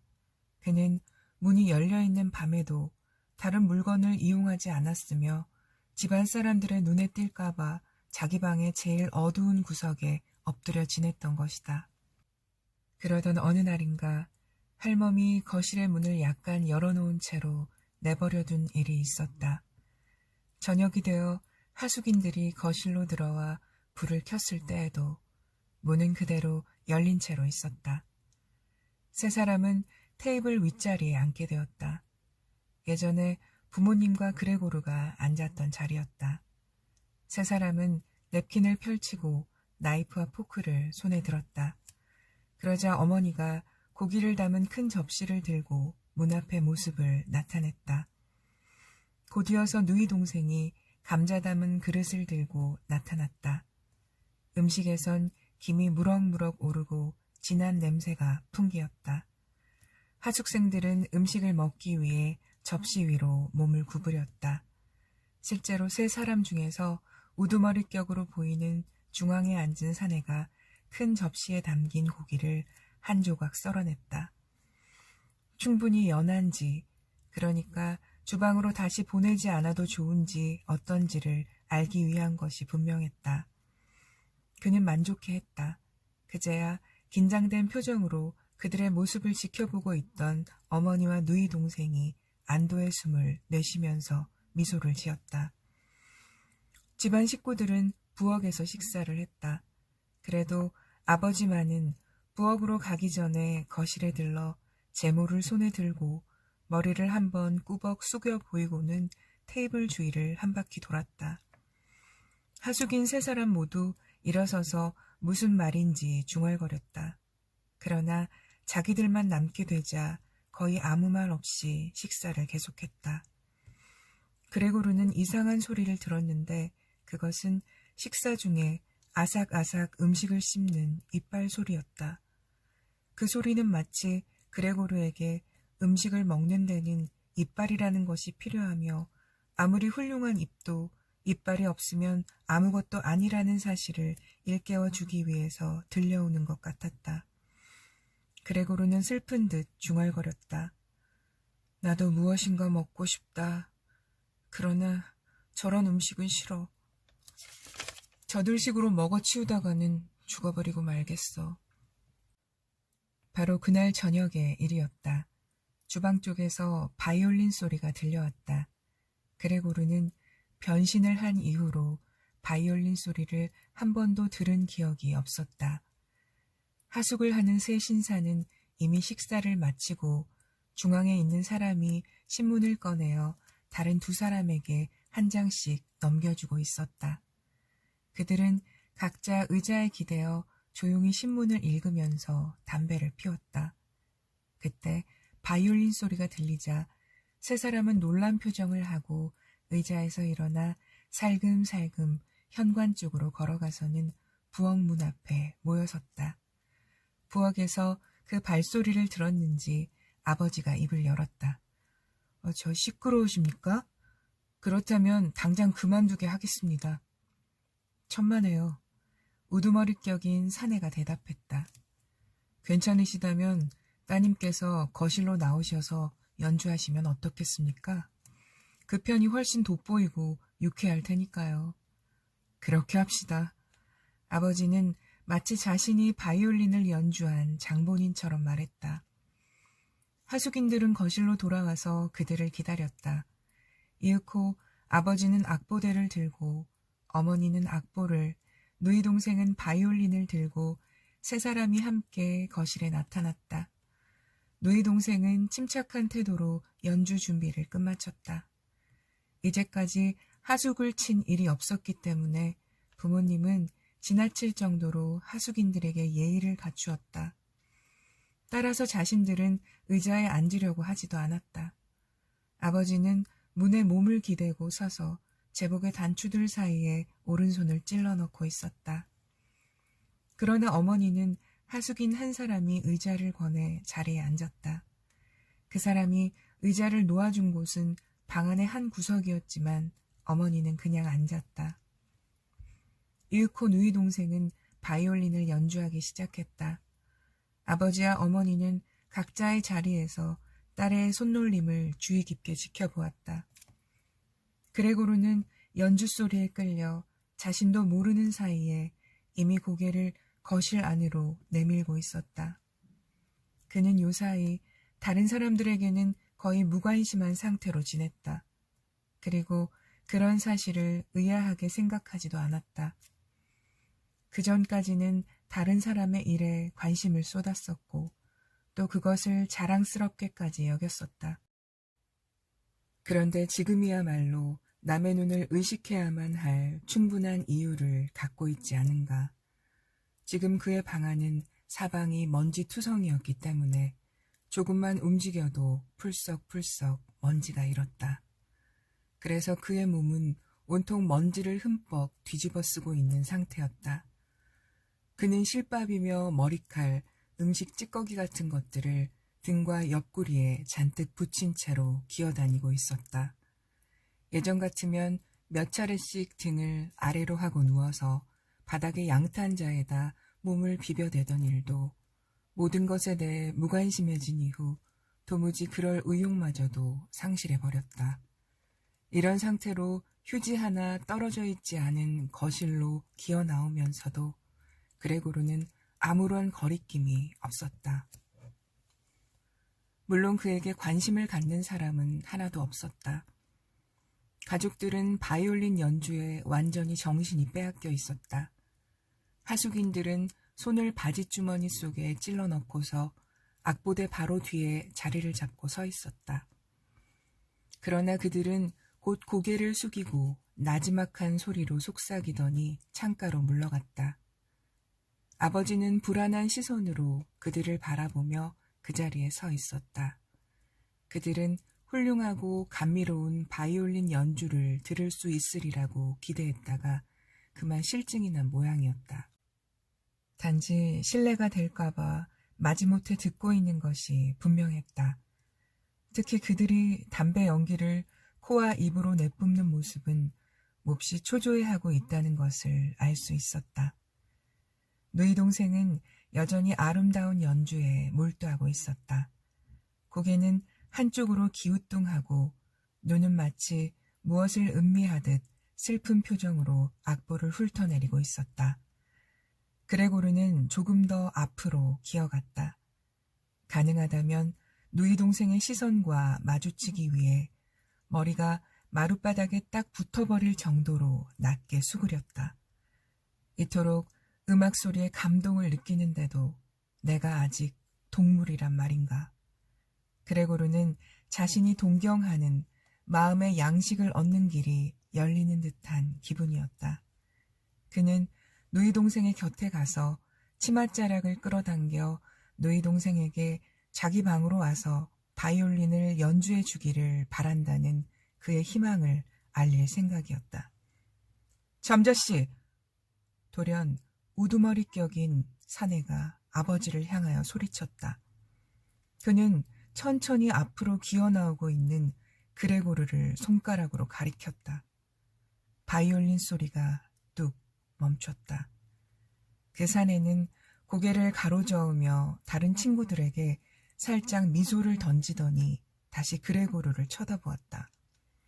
아버지는 그레고르를 쫓아버리는 것보다 하숙인들의 마음을 진정시키는 것이 더 시급하다고 생각하는 것 같았다. 그러나 하숙인들은 흥분하기는커녕 오히려 바이올린 연주보다 그레고르에게 더 흥미를 느끼는 듯했다. 아버지는 급히 그들 쪽으로 다가가서 양팔을 크게 벌리고 그들을 그들의 방으로 돌려보내려고 애를 썼다. 동시에 몸으로는 그레고르가 보이지 않도록 가로막았다. 우두머리 사내는 뭔가 대단한 약점을 잡기라도 했다는 듯이 이죽거렸다. 지금 이 자리에서 선언해 두지만 그는 누이 동생과 그레고르의 어머니를 힐끗 곁눈질했다. 나는 이 집과 당신 가족들 사이에 존재하는 불쾌한 상태를 고려하여 방을 해약하겠소. 물론 지금까지 하숙비는 한 푼도 지불할 수 없소. 그 대신 나는 앞으로 손해배상 청구를 당신들에게 제기할 것인지 어쩔 것인지 여부를 고려해볼 작정이오. 그는 입을 다물고 마치 무엇인가를 기대하고 있는 것처럼 동료들을 똑바로 쳐다보았다. 과연 그의 두 친구들도 입을 열었다. 우리도 이 자리에서 해약하겠소. 그들은 단호한 얼굴을 하고 거실을 나갔다. 아버지는 몸을 비틀거리며 자기 의자로 돌아가 털썩 주저앉았다. 언뜻 보기에는 평소처럼 저녁잠을 자는 것 같았지만 불안정하게 머리를 끄덕이는 것으로 보아 결코 자는 것이 아님을 알 수 있었다. 그동안 그레고르는 하숙인들이 처음 자기를 발견한 바로 그 자리에 조용히 웅크리고 있었다. 그는 오랫동안의 굶주림에서 오는 허기 때문에 도저히 몸을 움직일 수가 없었다. 그는 당장이라도 그의 몸에 닥쳐올 무자비하고 몰인정한 상황에 대해 확실한 두려움을 느끼면서 그 순간을 기다리고 있었다. 어머니, 아버지. 누이 동생은 이렇게 말의 서두를 끄집어내며 손으로 테이블을 두드렸다. 더 이상 이런 식으로 살 순 없어요. 두 분께서는 깨닫지 못하고 계실지도 모르지만 저는 잘 알아요. 저는 이 흉측한 괴물을 오빠라는 이름으로 입에 담고 싶지도 않아요. 그러니까 제가 말씀드리고 싶은 것은 우리는 저것을 없애버릴 계획을 세우지 않으면 안 된다는 거예요. 우리는 지금까지 인간으로서 저것을 먹여 살리고 참고 견디는 데는 할 만큼 다 했잖아요. 그 누구도 우리를 비난하지는 못할 거예요. 그래, 네 말이 옳다. 아버지는 혼잣말처럼 중얼거렸다. 아직도 완전히 숨이 가라앉지 않은 어머니는 마치 넋나간 듯한 눈길로 심하게 기침을 하기 시작했다. 누이 동생은 어머니에게로 급히 달려가서 이마를 짚어주었다. 아버지는 딸의 이야기를 듣고 무엇인가 결심이라도 한 듯 똑바로 의자에 앉아서 하숙인들이 식사한 후에 아직 식탁 위에 놓여있는 접시들 사이에서 자신의 제모를 만지작거렸다. 그리고 꼼짝하지 않고 누워있는 그레고르를 쳐다보았다. 저것은 아버지와 어머니를 돌아가시게 할 거예요. 어쩐지 자꾸 그런 생각이 들어요. 모두 이렇게 고생하면서 일을 해야 하는 우리들 처지에 도대체 어떻게 저런 끝없는 골칫거리를 집안에 두고 참을 수가 있겠어요. 저는 이제 더 이상 참을 수가 없어요. 누이 동생은 울음을 터뜨렸다. 그러자 어머니의 얼굴에서도 눈물이 흘렀다. 그것을 본 누이 동생은 거의 기계적으로 손을 움직여 어머니의 얼굴에서 그 눈물을 닦아주었다. 얘야, 아버지는 정답고도 동정하는 듯한 표정을 지으면서 말했다. 그러면 우리들이 어떻게 하면 좋겠다는 말이냐? 내쫓아 버리는 거예요. 하고 누이 동생이 말했다. 그 방법밖에는 없어요. 저것이 오빠라는 생각은 버리셔야 해요. 우리가 지금까지 그렇게 믿어온 것이 사실은 우리들 자신의 불행이었어요. 어떻게 저것이 그레고르란 말인가요? 만일 저것이 정말 그레고르였다면 인간이 자기와 같은 짐승과는 함께 살 수 없다는 것쯤은 벌써 알아차리고 틀림없이 스스로 나가버렸을 거예요. 그렇게만 되었다면 오빠는 없어졌어도 우리는 어떻게 해서든지 살아남아서 오빠를 존경하며 오빠에 대한 추억을 소중히 간직하면서 지낼 수 있었을 거예요. 그런데 저 짐승은 우리들을 희롱하고 하숙인들을 내쫓고 급기야는 이 집 전체를 점령하고 우리들을 길거리로 몰아낼 거예요. 네, 저것 좀 보세요, 아버지. 하고 누이 동생은 벼랑간 소리를 질렀다. 벌써 시작됐어요.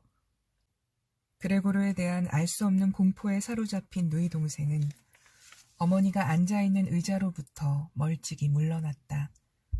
누이 동생은 그레고르 옆에서 자신이 희생되느니 어머니를 희생시키는 편이 낫다는 듯이 어머니의 의자 뒤에서 어느덧 아버지의 등 뒤로 도망쳤다. 아버지는 딸의 움직임에 흥분한 듯 같이 일어서서 누이 동생을 보호하려는 것처럼 양팔을 앞으로 쳐들었다. 그러나 그레고르는 누이 동생은 물론 그 누구도 불안하게 만들 생각은 전혀 없었다. 그는 단지 자기 방으로 돌아가기 위해서 몸을 돌리기 시작한 것뿐이다. 참혹한 현재의 상태에서는 몸을 조금만 돌리려고 해도 머리의 힘이 필요했다. 그래서 여러 번 고개를 쳐들었다가는 마룻바닥에 내리쳤다. 그 이상한 동작은 그들을 의아스럽고 놀라게 했다. 그는 동작을 중지하고 주위를 둘러보았다. 가족들은 그제야 악이 없는 그의 뜻을 알아차린 것 같았다. 그들의 놀라움은 모두 순간적인 것이었으며 이제 가족들은 모두 입을 다물고 슬픈 표정으로 그레고르를 바라보고 있었다. 어머니는 의자에 앉아서 두 다리를 모아 앞으로 쭉 뻗고 있었다. 누이 동생은 한쪽 팔로 아버지의 목을 껴안고 있었다. 그레고르는 다시 방향을 돌리기 시작했다. 그는 지친 상태로 애써 숨을 돌리며 간혹 쉬기도 했다. 그렇다고 해서 그를 괴롭히는 사람은 없었다. 모든 것을 그가 하는 대로 내버려 두었다. 그는 방향을 돌려 곧장 자기의 방으로 기어가기 시작했다. 그는 자신의 방까지의 거리가 그렇게 멀게 느껴지는 것에 대해 새삼 놀랐다. 조금 전에는 도대체 어떻게 이 쇠약한 몸을 이끌고 이처럼 먼 거리를 간단하게 기어 나올 수 있었는지 신기한 일이 아닐 수 없었다. 빨리 기어가야만 된다고 생각한 나머지 그는 가족들이 전혀 그를 방해하지 않았다는 사실을 의식하지 못했다. 그는 문 앞까지 왔을 때 비로소 뒤를 돌아보았다. 목이 굳어져 가고 있는 것 같았다. 그래도 자신의 뒤쪽은 여전히 달라진 것이 없었고 다만 누이 동생이 서 있는 것만이 보였다. 그때 그레고르의 마지막 시선이 어머니를 스쳤다. 어머니는 이미 잠들어 있었다. 그가 방 안으로 들어서자마자 성급하게 문이 닫히고 굳게 빗장이 걸렸다. 갑자기 일어난 이 소란 때문에 그레고르는 몹시 놀라서 다리가 휘청거리며 꺾일 정도였다. 이렇게 성급히 굴어댄 것은 누이 동생이었다. 그녀는 미리 일어나서 기다리고 있다가 그레고르가 방 안으로 들어서자마자 번개같이 달려와 문을 닫아 걸었던 것이다. 그레고르의 귀에는 누이 동생의 발자국 소리가 전혀 느껴지지 않았다. 이제는 됐어요. 겨우 끝났어요. 누이 동생은 열쇠를 돌리면서 부모님을 향해 외쳤다. 자, 이제는 어쩔 셈인가. 그레고르는 스스로에게 물으며 어둠 속에서 주위를 둘러보았다. 그는 자신이 더 이상 움직일 수 없게 되었음을 알았다. 그러나 그는 그것을 별로 이상하게 생각하지도 않았다. 오히려 지금까지 이 가느다란 다리로 기어다닐 수 있었다는 것이 신기할 정도였다. 다른 한편으로는 약간의 쾌감까지 느껴졌다. 물론 전신이 아프기는 했지만 그것도 이내 가라앉았고 마침내 완전히 통증이 사라진 것을 느꼈다. 등에 박힌 썩은 사과며 부드러운 먼지에 쌓여있는 그 주위의 염증조차도 이미 느껴지지 않았다. 그는 애정과 연민을 갖고 가족들의 일을 다시 생각해 보았다. 자신이 사라져야 한다는 생각은 누이 동생보다도 그 자신이 훨씬 더 절실한 것이었다. 그레고르는 교회의 종소리가 새벽 3시를 칠 때까지 이처럼 공허하고 편안한 명상에 잠겨 있었다. 창밖이 환하게 밝아오는 것이 어렴풋이 느껴졌다. 문득 그의 머리가 그도 모르게 밑으로 푹 수그러졌다. 콧구멍에서는 나지막 숨소리가 가늘게 새어나왔다. 아침 일찍 일하는 할멈이 여느 때처럼 잠깐 그레고르의 방을 들여다보았으나 처음에는 별다른 이상을 발견하지 못했다. 할멈은 그레고르가 기분이 좋지 않아 일부러 꼼짝도 않고 누워있다고 생각했다. 할멈은 그레고르가 전부터 모든 것을 분별할 줄 알고 있다고 생각했다. 그녀는 문 밖에서 손에 들고 있던 긴 빗자루로 그를 툭툭 건드렸다. 그래도 아무런 반응이 없자 그녀는 화를 내면서 그레고르의 몸을 슬쩍 안으로 밀어보았다. 할멈은 그레고르를 다시 한번 살펴보았다. 곧 일의 진상을 알게 되자 할멈은 눈을 휘둥그렇게 뜨고 자신도 모르게 휘파람을 불었다. 할멈은 그 자리에서 머뭇거리지 않고 즉시 잠자 부부의 침실 문을 활짝 열어젖혔다. 저리 좀 가보세요. 저것이 뻗었어요. 저기 뻗어서 널브러져 있어요. 잠자 부부는 침대에서 벌떡 일어나 기겁을 하며 각자 침대 좌우로 뛰어내렸다. 잠자 씨는 어깨에 담요를 두르고 부인은 잠옷 차림으로 그레고르의 방으로 들어갔다. 그러는 동안에 거실의 문도 열렸다. 하수긴을 둔 이후 그레테는 거실에서 잠을 잤다. 그레테는 한잠도 자지 않은 것처럼 단정하게 완전한 옷차림을 하고 있었다. 무엇보다도 그녀의 창백한 얼굴이 그러한 사실을 입증해 주었다. 정말 죽었어요?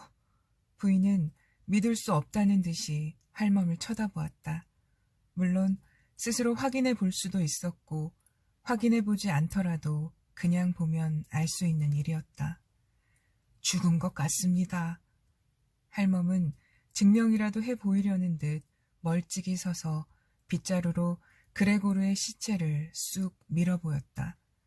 부인은 할멈의 행동을 제지하려는 태도를 보였으나 실제로 그렇게 하지는 않았다.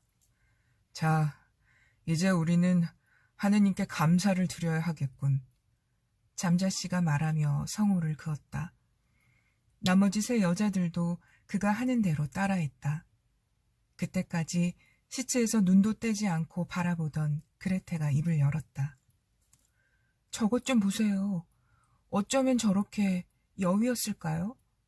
하기는 벌써 오래전부터 아무것도 먹지를 않았어요. 먹을 것을 넣어주어도 건드리지도 않은 채 그대로 되돌아 나오곤 했어요. 사실 그레고르의 몸은 납작하게 말라붙어 있었다. 이미 다리는 몸통을 받쳐주지 못하고 있었다. 사람들은 주의를 끌만한 것들이 모두 없어져 버린 지금에서야 비로소 그 사실을 알게 된 것이다. 그레테야, 잠깐 이리 좀 따라오너라. 쓸쓸히 미소를 띤 채 잠자 부인이 말했다. 그레테는 시체 쪽을 자꾸 되돌아보면서 부모님의 뒤를 따라 침실로 들어갔다. 할멈은 방문을 닫고 창문을 활짝 열었다. 아직 이른 새벽인데도 신선한 공기 속에는 따뜻한 온기가 감돌고 있었다. 어느덧 3월도 말일이 가까워졌던 것이다. 3명의 하숙인들이 방에서 나와 아침 식사를 찾으며 모두 어리둥절해했다. 그러나 모두가 그들은 안중에도 없었다. 아침 식사는 어디 있죠? 우두머리 격인 남자가 할멈에게 불쾌한 듯이 물었다. 그러나 할멈은 아무 말 없이 손가락을 입에 대고 빨리 그레고르의 방으로 와보라는 신용을 했다. 세 사람은 할멈이 시키는 대로 그레고르의 방으로 가서 다소 낡아 보이는 우도 주머니에 두 손을 찌르고는 완전히 밝아진 방 안에서 그레고르의 시체를 둘러싸고 섰다. 그때 제복 차림의 잠자씨가 한쪽 팔은 부인에게 또 한쪽 팔은 딸에게 부축을 받으며 나타났다. 모두 눈물에 젖은 얼굴들이었다. 그레테는 가끔 아버지의 팔에 얼굴을 묻었다. 당장 우리 집에서 나가시오. 잠자씨는 이렇게 말하고 두 여인에게 부축받던 팔로 현관을 가리켰다. 무슨 말씀이신가요? 우두머리 격인 사내가 다소 놀란 듯이 말했다. 다른 두 사람은 뒷짐을 진 채로 계속 손을 비벼대고 있었다. 마치 자신들에게 유리한 언쟁이 한바탕 벌어지기를 즐거이 기다리기도 한다는 태도였다. 내가 방금 말했던 그대로요. 잠자씨는 이렇게 말하고 두 여인과 함께 나란히 하숙인들 앞으로 걸어갔다.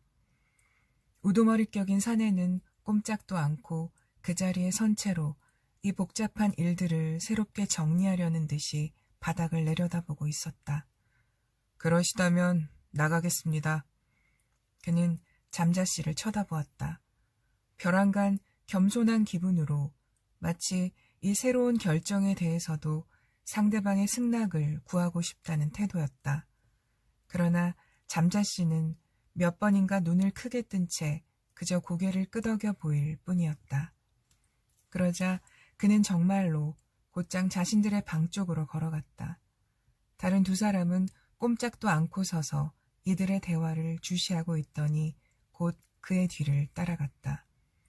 마치 잠자씨가 먼저 자신들의 방으로 들어가서 자신들과 그 사내 사이를 가로막지는 않을까 두려워하는 것 같았다. 방 안에 들어서자 세 사람은 약속이나 한 듯이 옷장에서 모자를, 지팡이 통에서 지팡이를 뽑아들고 무뚝뚝하게 인사를 하고는 아무 말 없이 집을 나섰다. 그들이 나가자 비로소 집안은 온전히 가족들만의 것이 되었다. 잠자씨 가족은 오늘 하루를 휴식과 산책이나 하며 보내기로 했다. 그들은 쉬어야 할 이유가 충분히 있었을 뿐 아니라 반드시 휴식이 필요했다. 그러므로 세 사람은 테이블 앞에 앉아서 잠자씨는 지배인 앞으로, 잠자 부인과 그레테는 상점 주인 앞으로 각각 결근개를 썼다. 그때 마침 할멈이 와서 아침 일이 끝났으니 그만 돌아가야겠다고 말했다. 세 사람은 결근개를 쓰던 채로 얼굴도 들지 않고 고개만을 끄덕거렸다. 그러나 좀처럼 할멈이 돌아가려는 기색이 없자 그들은 불쾌하다는 듯이 얼굴을 쳐들었다. 할멈은 엷은 미소를 지으며 문 앞에 서 있었다. 마치 가족들에게 무척 반가운 소식이라도 알려주려 했다가 상대방이 캐묻지 않는다면 알려주지 않겠다는 태도였다. 할멈의 모자 위에는 작은 타조 깃털 하나가 거의 수직으로 세워져 가볍게 이리저리 흔들리고 있었다. 아직도 무슨 일이 남았나요? 잠자 부인이 물었다. 할멈은 가족들 중에서 잠자 부인을 가장 존경하고 있었다. 네, 그녀는 대답했으나 정다운 미소를 짓느라고 곧바로 다음 말을 잊지 못했다. 이제 옆방에 있는 것을 치워야 할 걱정은 하지 않아도 됩니다. 제가 벌써 다 치워 놓았어요. 잠자 부인과 그레테는 쓰다만 결근개를 계속 쓰려는 듯이 다시 고개를 수그렸다. 잠자 씨는 할멈이 모든 상황을 자세하게 설명하려는 것을 눈치채고 손을 내밀며 단호하게 그만두라는 손짓을 해보였다. 할멈은 상대방에게 거절을 당하자 자신이 해야 할 바쁜 일들을 생각해내고는 기분이 상한 듯한 목소리로 인사를 건넸다. 그럼 모두 안녕히 계세요. 할멈은 휙 돌아서서 요란스럽게 문을 닫고 돌아갔다. 저녁에 오면 할멈을 내보내도록 합시다. 잠자씨가 이렇게 말했으나 부인도 딸도 아무런 대꾸를 하지 않았다. 간신히 되찾은 마음의 평정이 할멈 때문에 다시 깨질까 두려웠던 것이다. 두 여인은 일어나 창가로 가서 서로 부둥켜 안고 서 있었다. 잠자씨는 의자에 앉아 몸을 돌리고는 잠시 두 사람을 조용히 바라보고 있다가 문득 이렇게 말했다. 자, 그만 이리로 와요. 자꾸 지난 일을 생각하면 무엇하겠소. 이제는 내 생각도 좀 해줘야지. 그녀들은 잠자씨를 위로하고는 서둘러 결근개를 썼다. 잠시 후 그들은 함께 밖으로 나섰다. 수개월 동안 이런 일은 처음이었다. 그들은 전차를 타고 교회로 나갔다. 전차 안에는 그들 뿐이었으며 따스한 햇볕이 전차 안으로 비쳐들었다. 그들은 의자에 등을 기대고 편안히 앉아 앞으로의 일들을 이것저것 상의했다. 잘 생각해보면 그들의 앞날이 그렇게 어두운 것만은 아니었다. 왜냐하면 이제까지 서로 물어본 일은 없었지만 세 사람의 직업은 모두가 괜찮은 편이었고 앞으로도 유망한 직종이기 때문이다. 현재 가장 시급한 일은 집을 옮기는 것이었다. 지금까지 그들은 그레고르가 마련한 집에서 계속 살아왔다. 그러나 세 사람은 현재의 그 집보다 작고 집세도 싸고 무엇보다도 위치가 좋고 전체적으로 실용적인 집이 필요했다. 대화를 하는 사이 우울해 보이던 그레테는 점차 활기를 되찾았다.